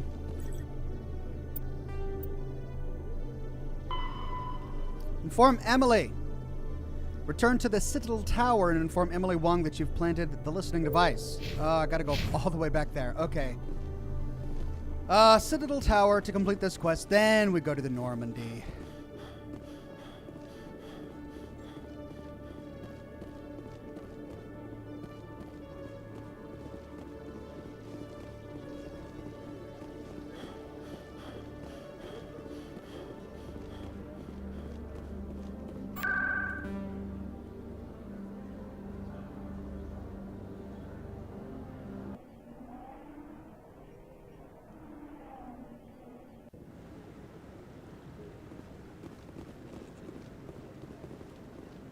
I'm already getting readings. This is gonna make a great story. Thank you so much for your help. Here, this is everything I've got from my publisher's budget. It was no problem. Good luck with your story. It deserves to be heard. I appreciate your support. I hope this will save some lives in the long run. Thanks again for your help. I'm gonna show this to my publisher. All right. Paragon +2 and a ton of experience.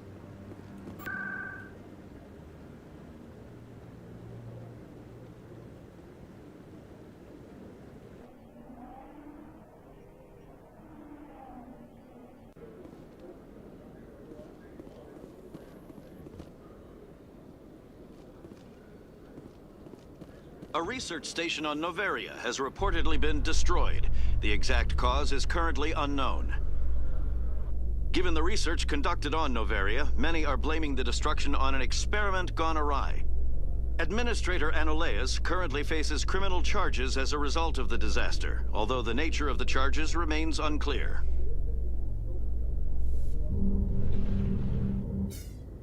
Todd says, hey Ox, when are you going to play Assassin's Creed again? On Wednesday. Wednesday's the day. Let's see if there are any codex entries waiting for us up here. Probably not. Oh, wait. Yeah. Look at that. Just hovering out in space. Codex. Ships and vehicles. Weapons, ablative armor. A warship's kinetic barriers reduce the damage from solid objects, but can do nothing to block guardian lasers, particle beams, and other forms of directed energy weapon. The inner layer of warship protection consists of ablative armor plate designed to boil away when heated. The vaporized armor material scatters a dew beam, rendering it ineffectual. A scaffold is built around the interior pressure hull with sheets of ablative armor hung from the structure. Ships typically have multiple layers of armor separated by empty baffles. Space is often used for cargo storage. Cruisers, which lack the internal space to fit dedicated fighter hangars, store the shipboard fighter complement in the baffles. It is not unknown for enlisted crew to build illicit alcohol distilleries in some obscure corner of the baffles, safe from prying eyes. Rockland F says that moon mission, it's tough. I'd gear up. Thank you, Rockland. All right. Onwards.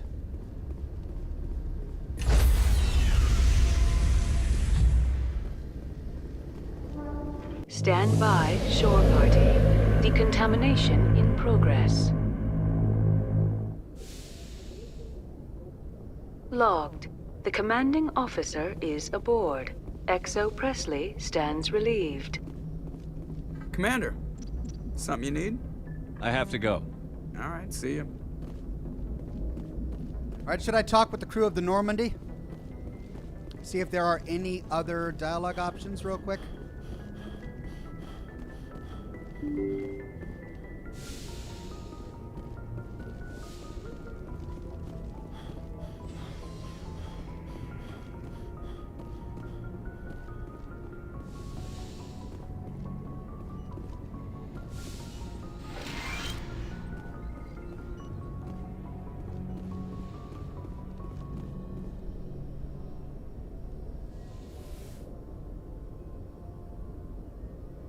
I get the feeling you want to ask me something, Commander.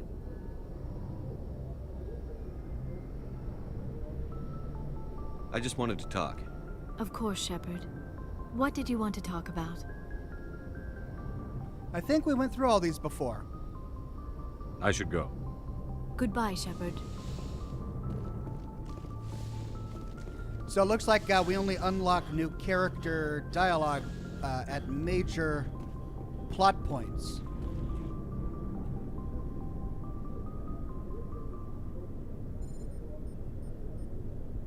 Anything you need, Commander?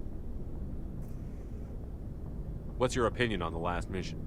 Killing Saren's, what was Benezi anyway? Second in command? Advisor? Anyway, it should set him back a bit. I'm sure Dr. Tassoni's hurting, though. Poor kid.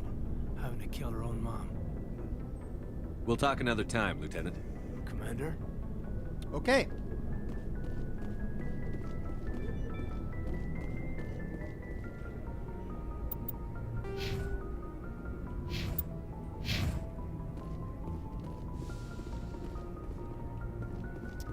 Where are their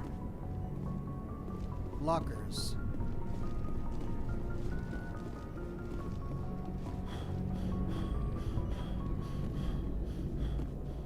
No, this is my quarters, so it wouldn't be here. Oh well, we'll deal with it in the field.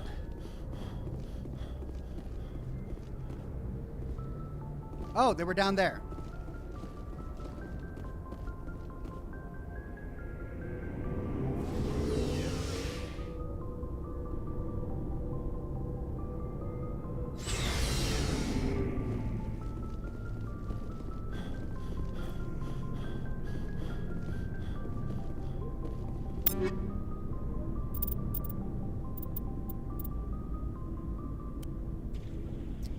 All right, so he's got the Raptor 7 already. That's better than any other assault rifle.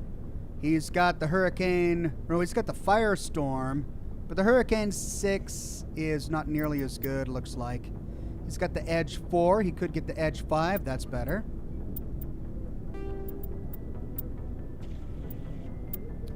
And he's got the Equalizer 5 compared to the Avenger 7. But the Equalizer 5 does way more damage.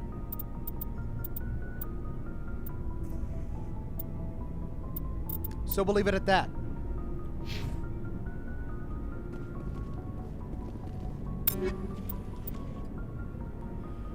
Raptor 5, that's better.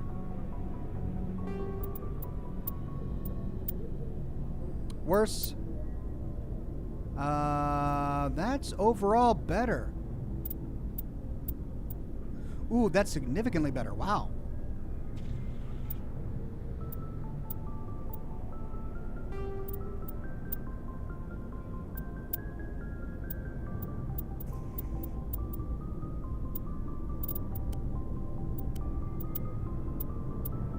Oh, I forgot to do his armor.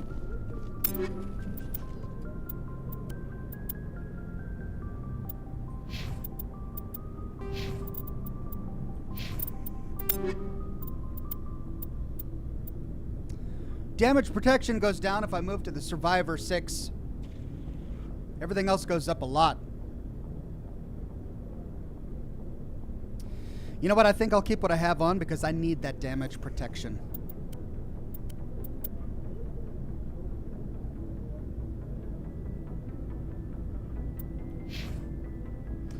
Adrian Ramon says, what's the best starter gun for Fallout 76? I mean, it depends on your spec. You're probably going to get a pipe pistol right out of the vault. You know, a good double barrel shotgun, a hunting rifle, those are good weapons to start the game with.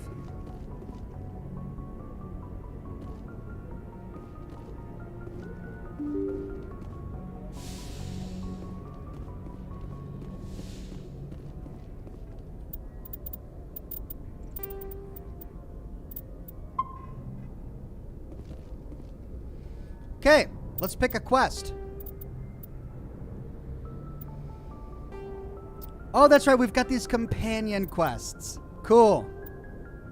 Now, while on Nevaria, however, we did get this doctor at risk. I've got about an hour left.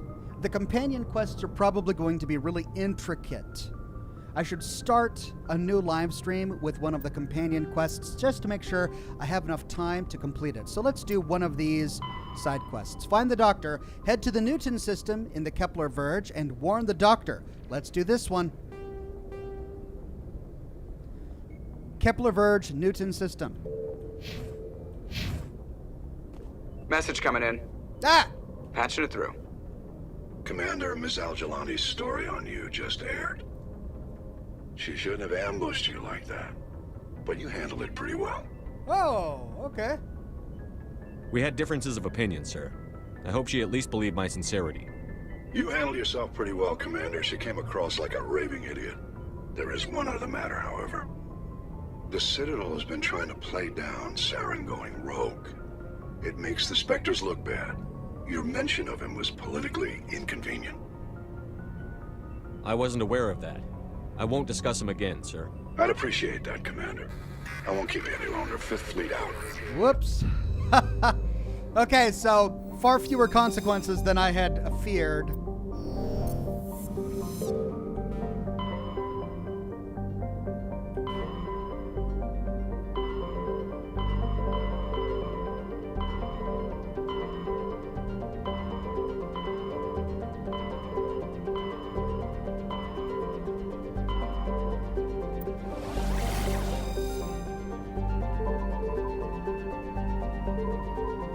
Newton.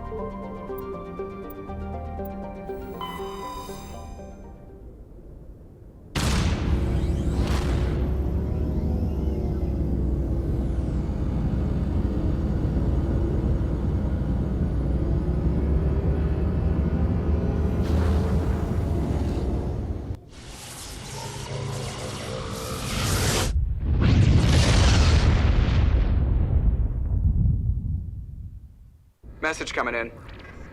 Patching it through. I've received some troubling information, Commander. We need your help. Someone is killing former Alliance scientists. There have been 4 deaths in the past month. Oh, God. I'm happy to look into it, Admiral. What can you tell me? All 4 scientists worked on a classified project on Akuz. There was a brutal massacre there years ago. An entire unit was killed by thresher maws. It was classified as a natural hazard, but the project dates coincide with the attacks. That can't be a coincidence. There was one other scientist on the project, Dr. Wayne. I'm transmitting his last known coordinates. Good luck. 5th lead out.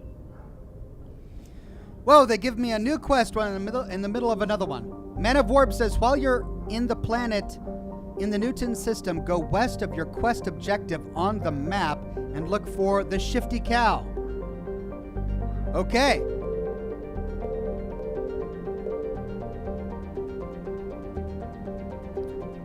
Let's see. Let's start with a gas giant.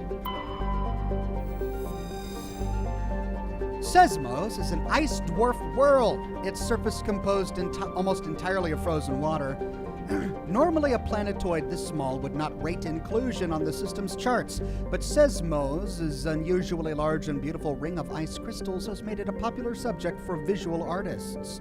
The ring is the result of a glaciating equatorial impact, which left a large trench and threw a great deal of melted water into the atmosphere. The rings are a temporary feature that will completely decay in a few thousand years. Clockwise. Clencori is a rock and ice planet with an atmosphere composed of chlorine and argon. The frozen surface is mainly composed of potassium with deposits of iron. Clencori is famously claimed by the eccentric Volus billionaire Komun Shoal. He claims that a vision of a higher being told him to seek on Clencori the lost crypts of beings of light. These entries were supposedly created at the dawn of time to protect organic life from synthetic machine devils. Shoal has been excavating on Clencori's toxic surface for 2 decades at great expense.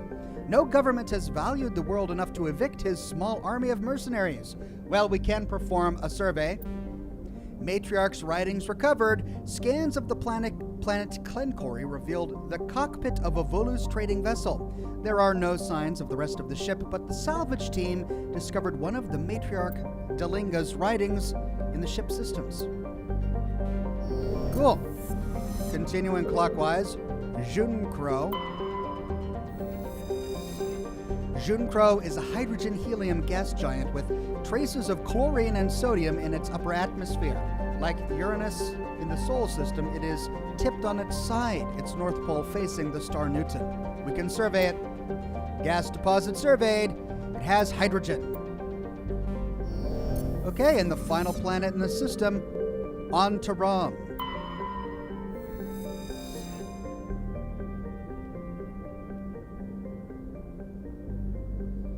Though Ontaram's surface is uncomfortably hot, its nitrogen-oxygen atmosphere and abundant shallow seas make it an ideal candidate for habitation by most known species. Unfortunately, the orbit of the moon of Thonol has been slowly decaying since the system coalesced. Its proximity is beginning to have tidal effects, and its dynamo-like revolution through Ontaram's magnetic field is generating increasingly powerful electrical storms.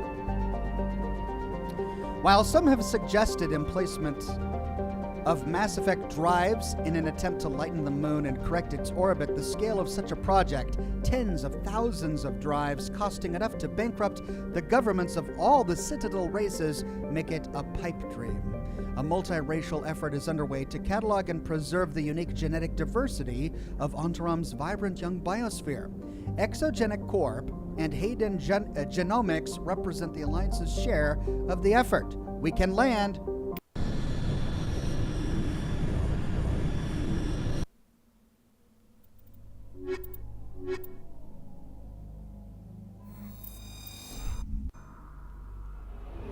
We'll keep with them until we sufficiently level them up.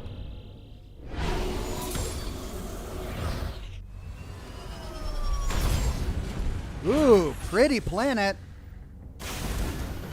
Okay, so while on the planet Newton, says Man of Warp, go west of your quest objective on the map and look for the Shifty Cow. Quest objective. That's an underground facility. That's an anomaly. That's debris. That's where we are.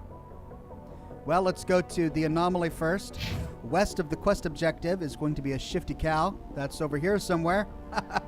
We'll have to find the Shifty Cow, but first, the anomaly.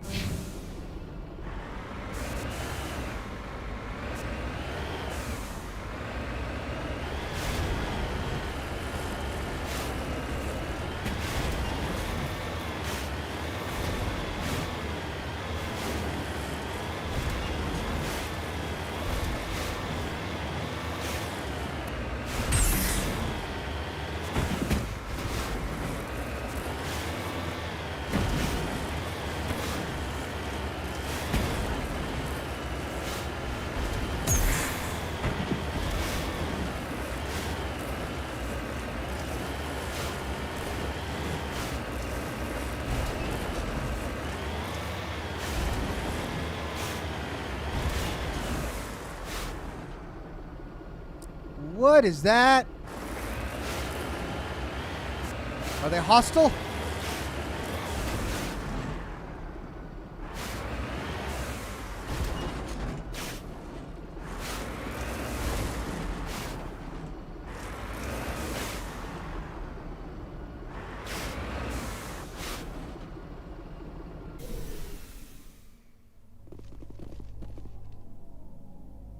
Hi, Buggy. Oh, look, a baby buggy. Oh, they're not hostile. Cute little red bugs. All right, that's the anomaly. Uh-oh, a Turian corpse. Why did I get pushed into combat? Recover artifact.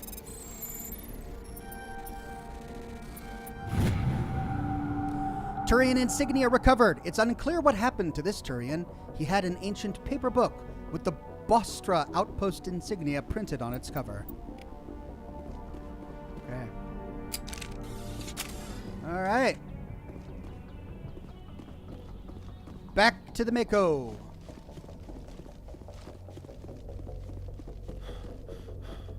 Whoa!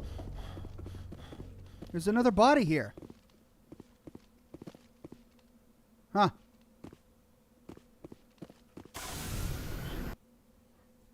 Let's go to the ruins, or these debris. Actually, let's go up here, and then down here, and then to the debris. If we can get up there. Oh, God. Oh, God. Oh, no. Oh, no!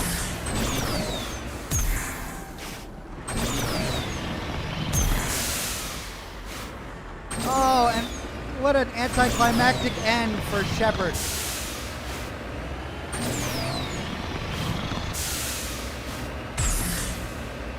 Oh, no!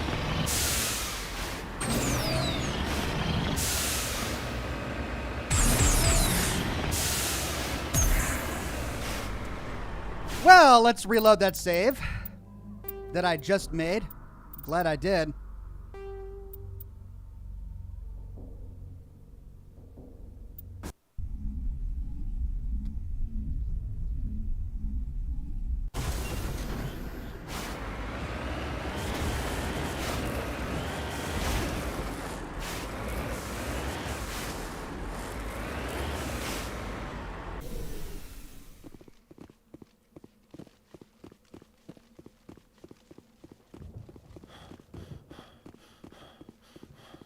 There's another body here, too.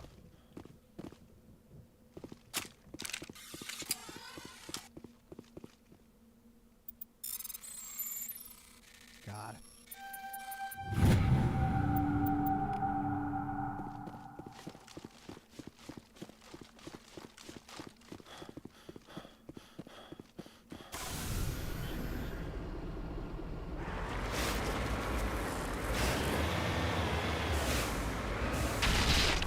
Oh!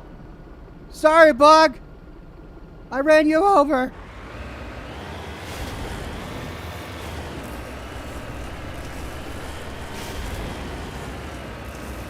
I squashed it.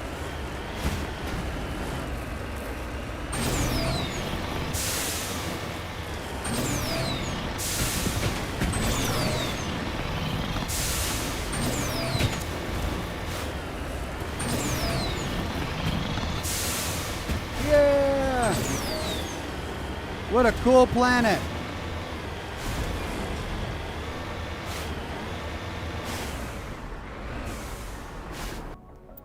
Okay, so we're here.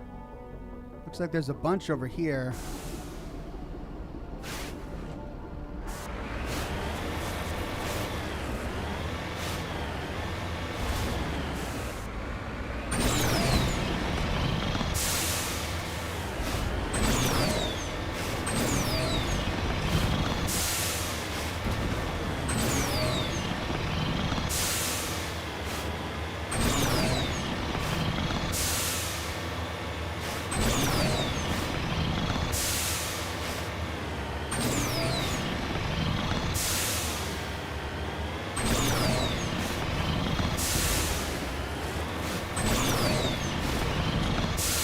Okay, that's the edge of the map.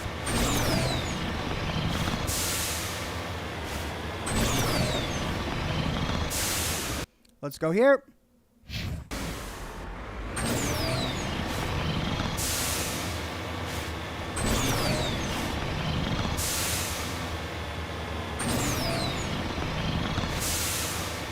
Ooh, how are we gonna get over there?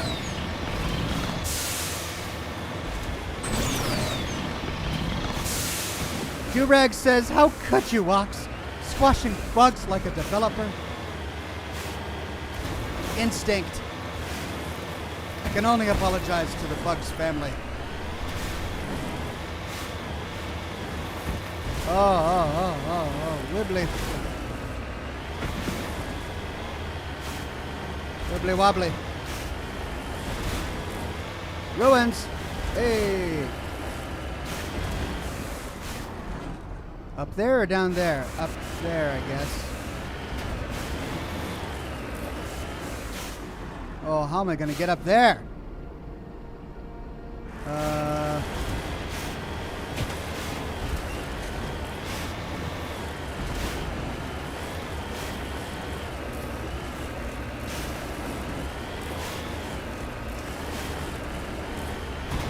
You killed Buggy, you bastard, says Colfie 2A. I feel horrible.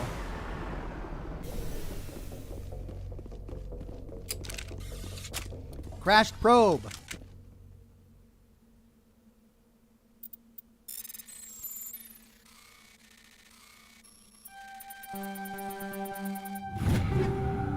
Hey!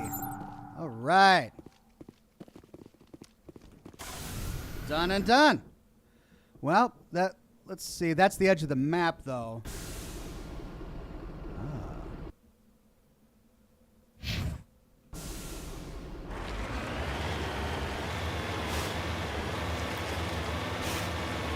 In the valley or on the hillside? Ooh.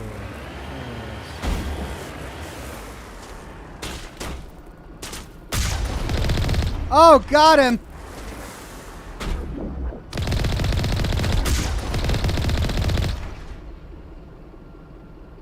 You jerks! I just came to say hi.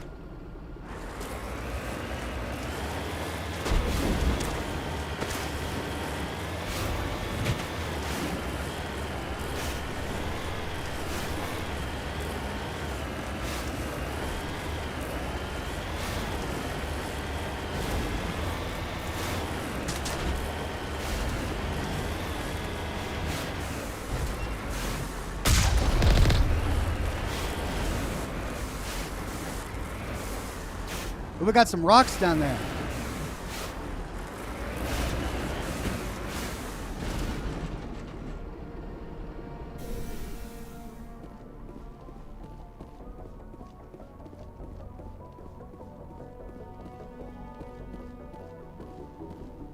I saw some rocks on the mini-map down there. All right, well, let's go inside. Quick save.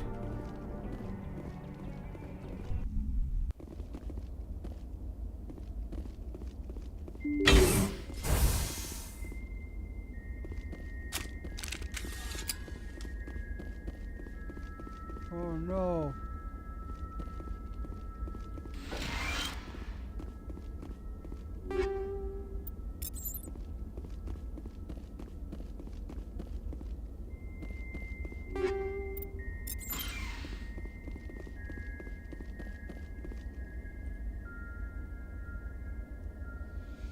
Zane the Insane says, Ox, I have a new shirt idea. Not the Liberty Prime. Yeah, I know. Drives me bonkers.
Got them all, Shepard.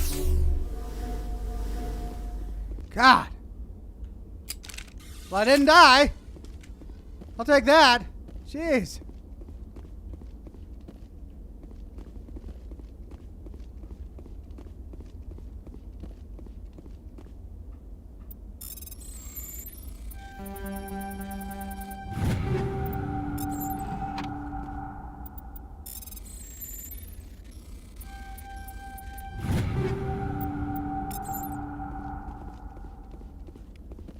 Yeah, get that med gel. This looks just like the bunker that was on Earth's moon. Interesting.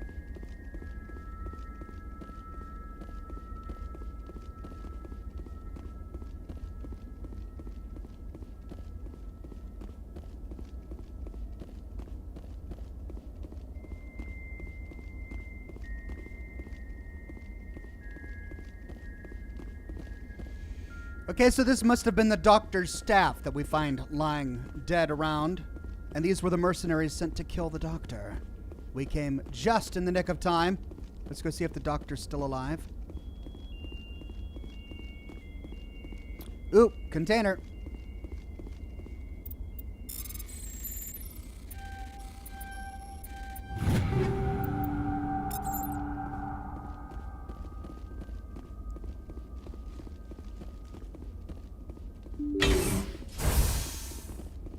Ooh. Quick save.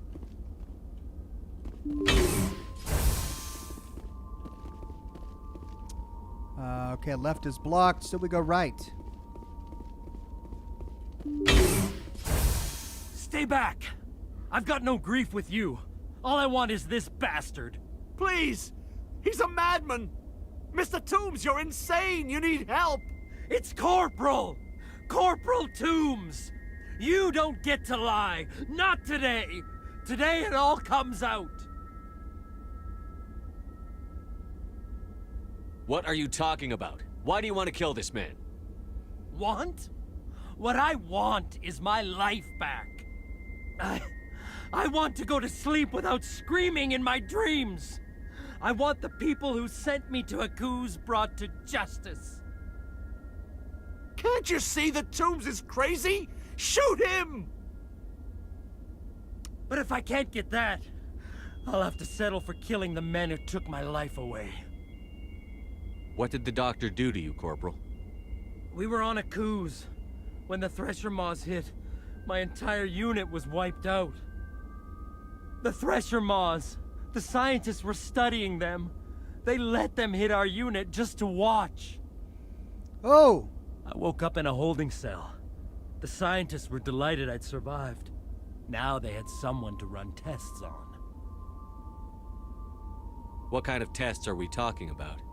You can't believe Toombs. He doesn't have any proof. I demand a fair trial. Ever had Thresher Maw acid in your veins? I have. They wanted to see what it would do. They're part of some organization, Cerberus, that runs secret tests like this. They treated me like a lab animal. This is justice. This man deserves to die. So, are you going to kill me or not?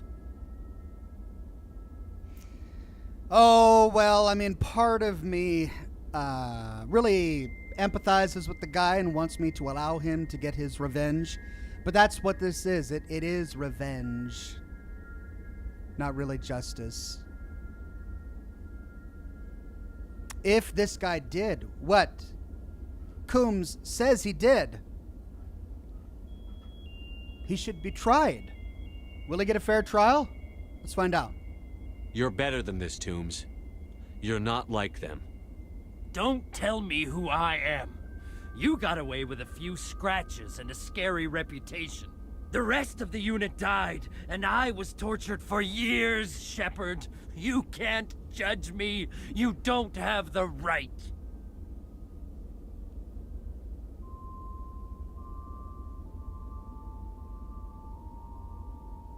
Toombs, if I could have helped you on Akuz, I would have.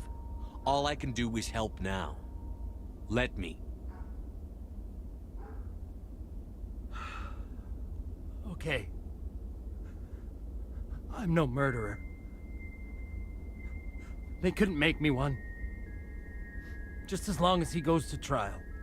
Maybe the screaming will stop now. I don't know.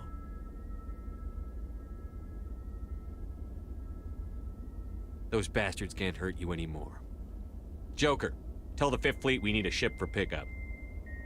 Aye, aye, Commander.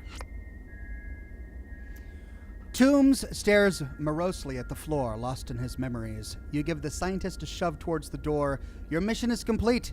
The Alliance courts will take it from here. I'm glad we looted everything we could.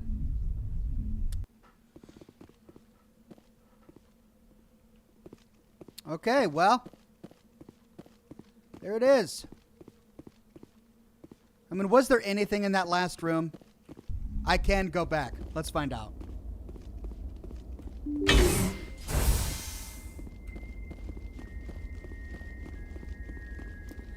I mean, there's still all of the scientists here, or guards that these guys killed, and then all the mercenaries that we killed.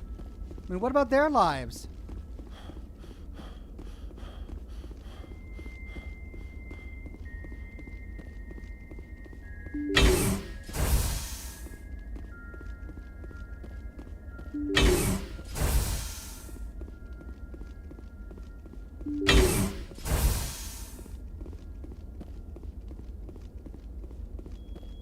Yes!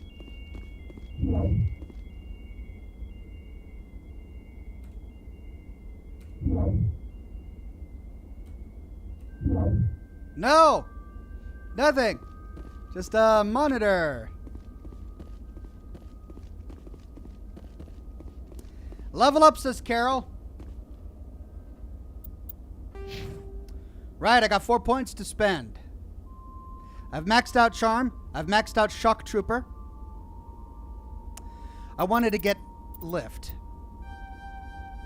Lift unlocked. Okay. She has 2 points. I wanted to get Throw. On our way. Garrus has 2 points. I wanted to get... Well, I could get Assault Rifles. Advanced Overkill. But I was working on First Aid.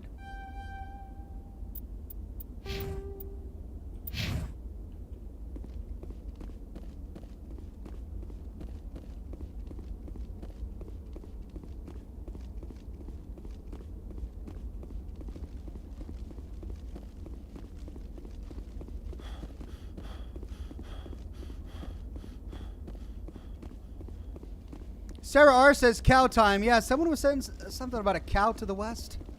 Okay. Let's see if we can find this cow. Oh, Liara, what's wrong with you? You stuck? Glad that didn't happen when I first entered. Quick save. Mako.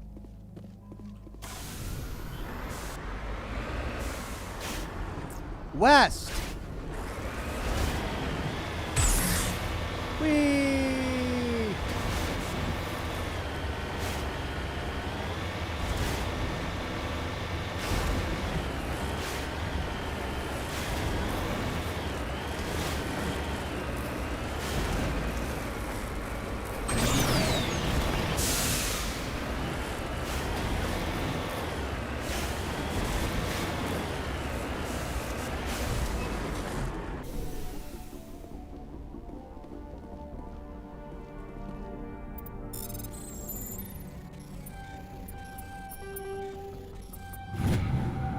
Heavy metal of palladium.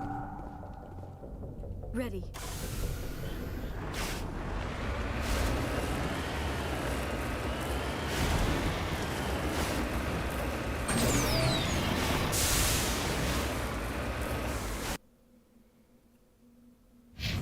All right, well, that's west. If I can get over there.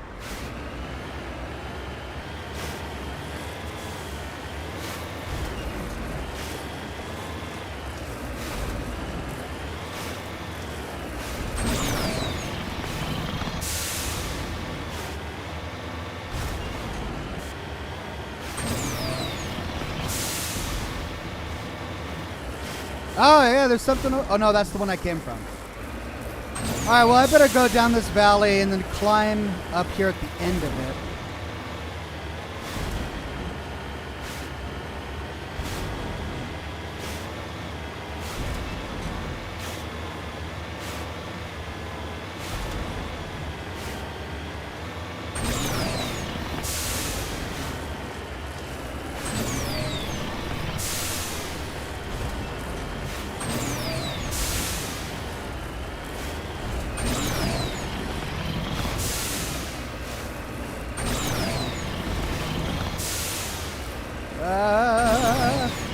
There we go. Oh, if there was going to be a cow on this planet, it's going to be on this vast grassland.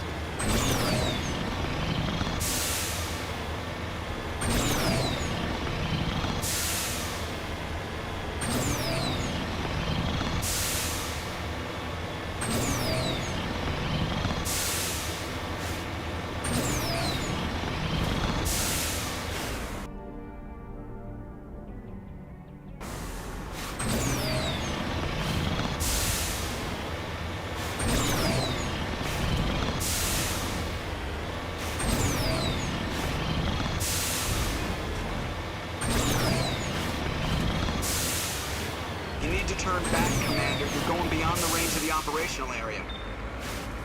All right, well, it's not over here. Well, let's see if it's a bit north.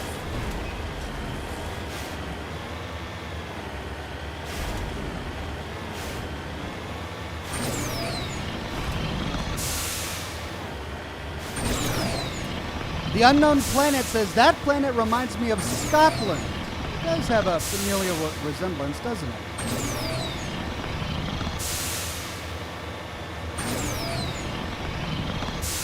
Hey!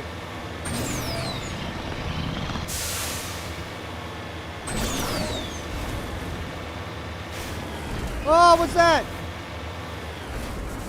We've got cows.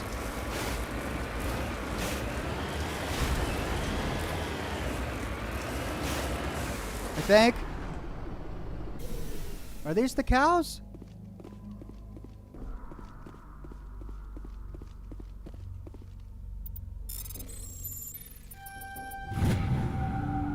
Gold. Wise Werewolf says, those sneaky space cows with their grabby hands. Hello.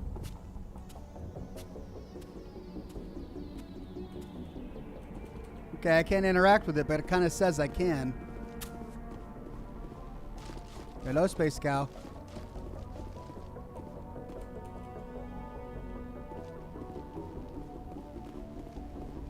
Oh man, I was hoping we could go cow tipping.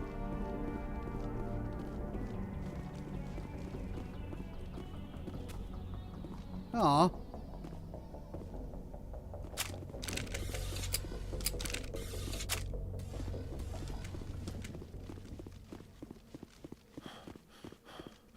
No cow tipping.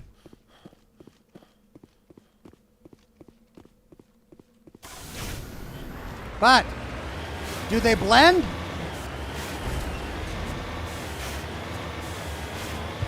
Yeah! Oh, they blend. Come here, cows. I'm gonna make a smoothie. Oh, yeah. Ah, get stuck in my tires. Ah!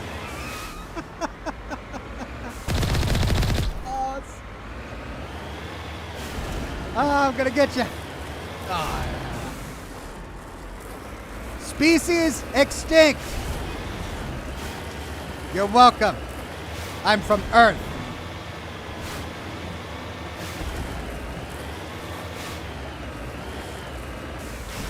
All right, well, we got the cows. We got the mines or the minerals. I think we're good. Shall we leave Scotland, having rendered a species extinct?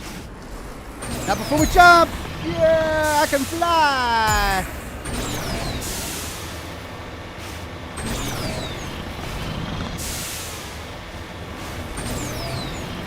And there goes a primitive race, says Nixter. I know, I feel awful.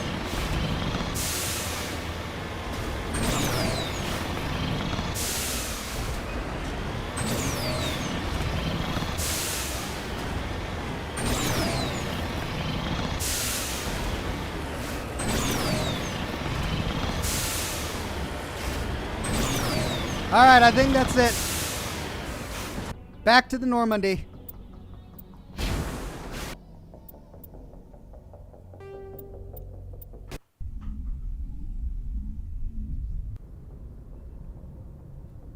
Now, let's see if there were any other quests here.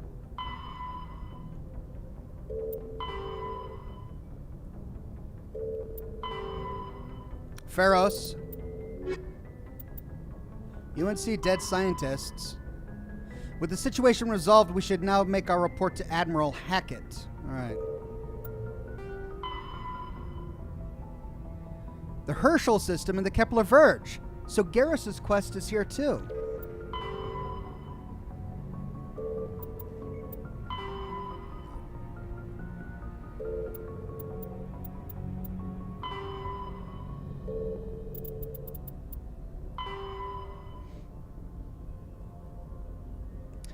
Okay, Gemini's Sigma cluster and the Dis Sigma systems of the Gamma cluster. I did one, but not the other. Horsehead Nebula. Hawking Eta cluster. All right, so the other one I have here is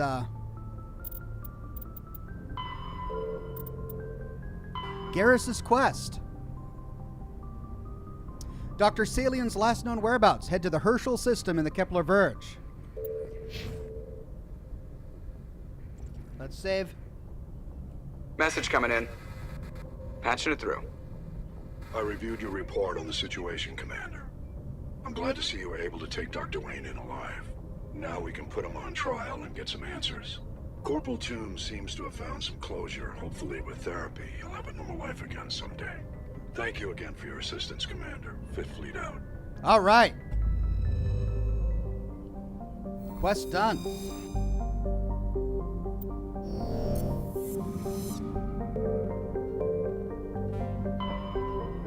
And Newton done. So, we go to Herschel.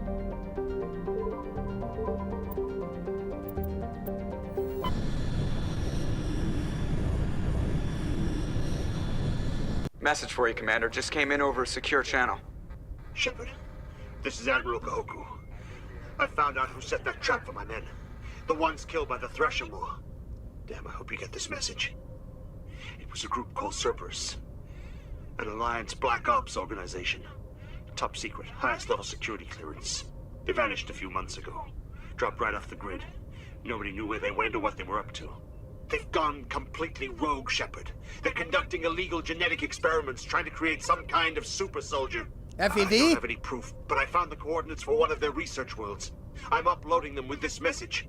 They're completely out of control. Somebody needs to stop them. I've done my part. Now it's up to you. This is probably the last you'll hear from me. Cerberus is after me now. I need to disappear before they find me. Oh God. Cerberus. Well, those were the same guys that did the experiments on the world we just left. MSV Fydel. Okay, let's explore these planets first. Klobaca is a moderately sized terrestrial world with a hazy hydrocarbon atmosphere. Its surface is mainly composed of chlorides with deposits of solid and liquid form hydrocarbons.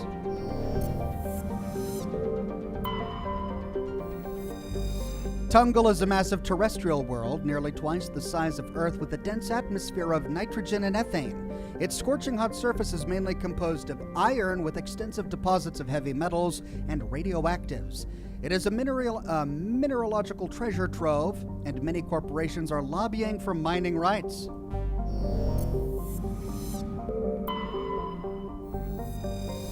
Several attempts to chart Maytol have been made, but none have been successful. By normal standards, a small rock planet, Maytol has a dense atmosphere composed of carbon dioxide and argon, with a surprising amount of water vapor. Fogs and rain are common on the barren, lifeless surface. Maytol is pleasant enough to be considered a terraforming prospect, though its low mass and the high radiation of the energetic blue star Herschel place it fairly far down on the list.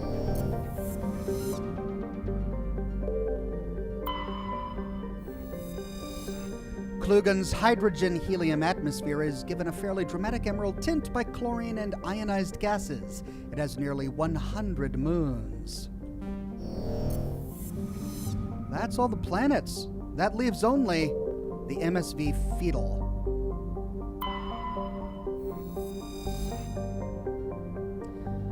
The Fydel, or Fydel, is a Kowloon-class modular conveyor of human design. In addition to the standard cargo bay, the hull has several biological research modules attached. Registry private owner Dr. R. Hart. Well, we need to take Garrus for this.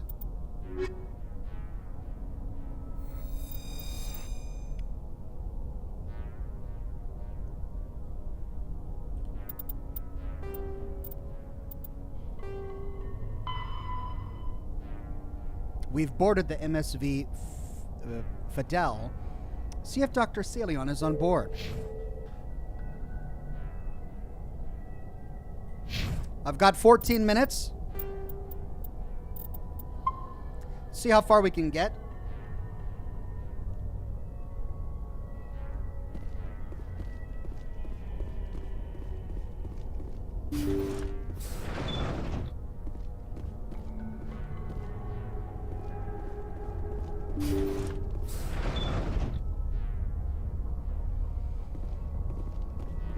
Oh, great.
Test subjects.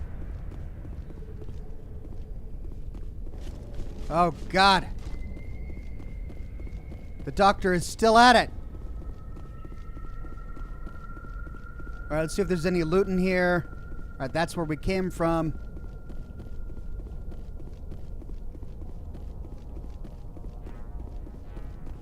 Let's open the door. Doesn't look like there are any containers here.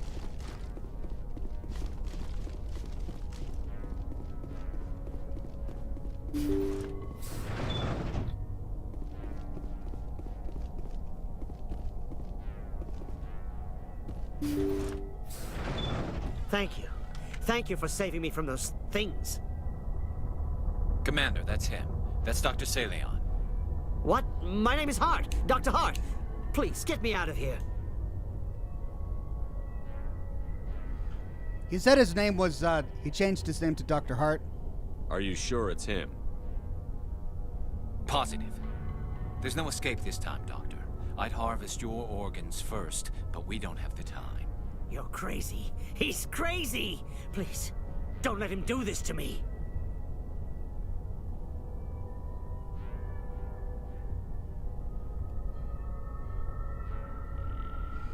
Time to die, Doctor, or finish him. Those are our only options.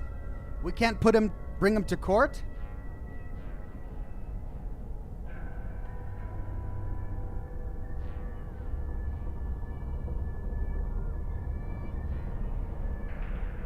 Well, this was a bit of a clandestine affair.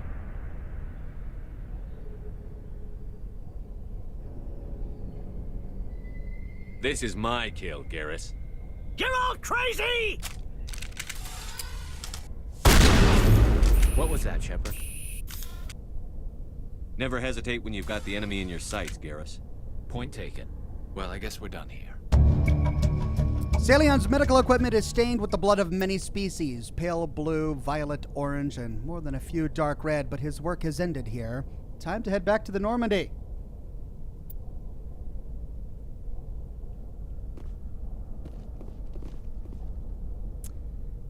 Back down too, Ox? Back down, he dies anyway. Really? Why did Garrus say, "What was that, Shepard"? I thought he wanted to kill him. No.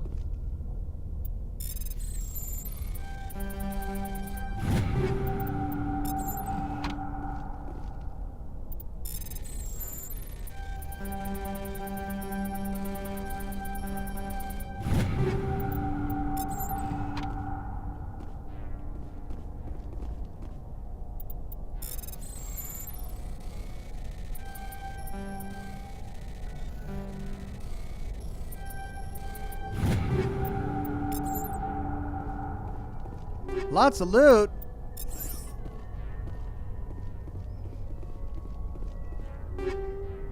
You took his revenge away. Oh, he wanted to kill him.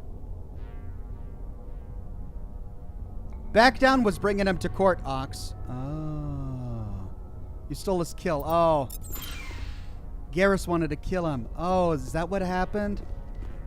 Oh. I can't do that to Garrus.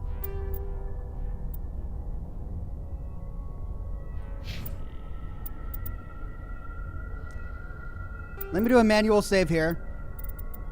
Just in case. Then I'm going to load this one.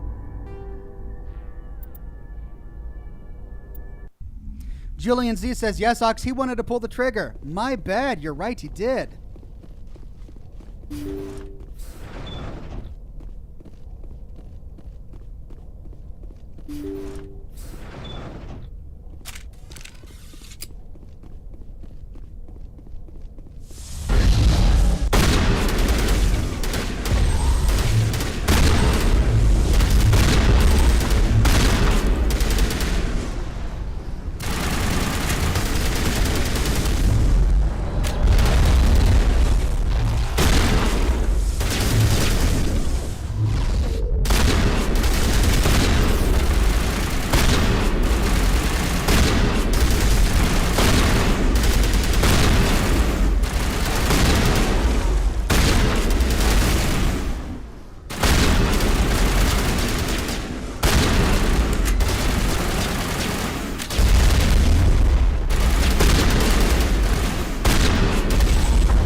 Okay, this time let's give Garrus the satisfaction. He has been hunting him for all these years. After all, it would be impolite.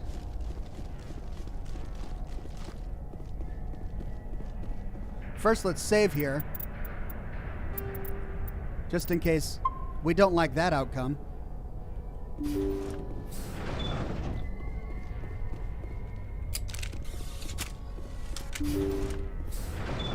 Thank you. What? My name is Hart. Dr. Hart. Please, get me out of here. Are you sure it's him? Positive. There's no escape this time, Doctor. I'd harvest your organs first, but we don't have the time.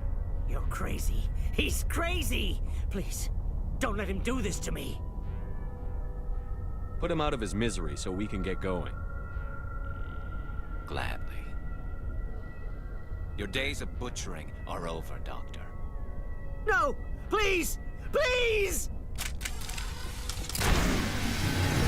That was satisfying. It wasn't even you, it was Liana. Good. Remember that feeling. That's how it should be. I will, Commander. Well, I guess we're done here. Okay. All right, that's a much better resolution.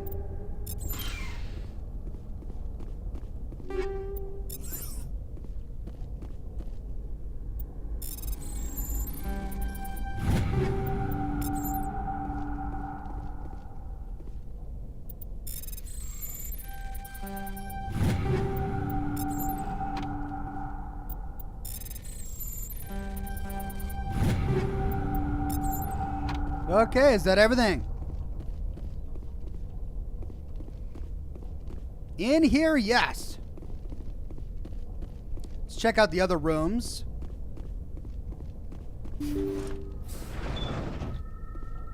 And that's the cockpit, or the bridge. Jack says, satisfying and will heavily impact how Garrus will act in Mass Effect. Will it really? Well, the entire reason we are here is to help him. This is a guy who escaped justice for far too long. It's about time Garrus was able to mete out his own brand of justice. Was it revenge? Was it justice? I don't know. Revenge is too personal. And Garrus wasn't doing this for personal reasons, at least not really. He was trying to right a wrong that this guy had done. Right, I think we're done.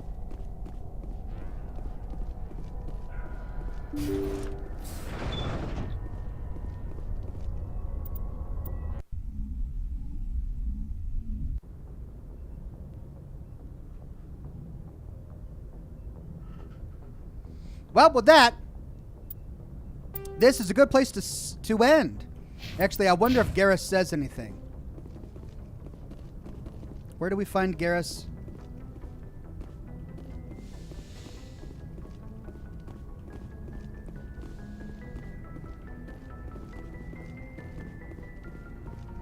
He's down by Rex, isn't he? See if he has anything to say.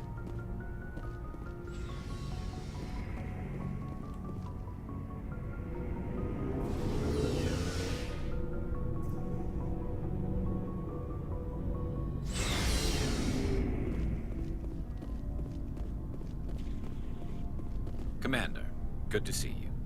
Nothing to say after that. Okay. Well, hard save.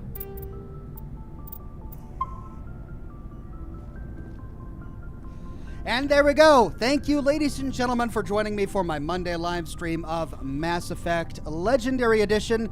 We are well on our way through Mass Effect 1. We've hit many of the major plot points, and we're winding our way through all of the side quests, which I hope to pick up on next week. Same Ox time, same Ox channel. I aim for 10 o'clock a.m. Pacific time, but sometimes I go a little bit later, like I did today. But we still got through it, a good solid 4-hour live stream. My next stream will be Wednesday at 10 o'clock a.m. Pacific time, if I make it, for Assassin's Creed Odyssey. Been really enjoying that one.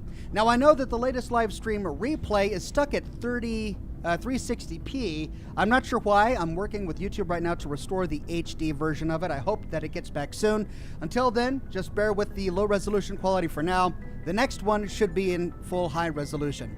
Then for Thursday, we're going to be doing Resident Evil 4, starting it for the first time since we finished Moons of Madness. Then for Friday, we'll be continuing with Days Gone, and for the weekend, I do hope to have a Fallout lore video ready for all of you. Thanks again for joining. Have a wonderful rest of your Monday, and I'll see you all again very soon with more lore videos and more live streams. Bye-bye now.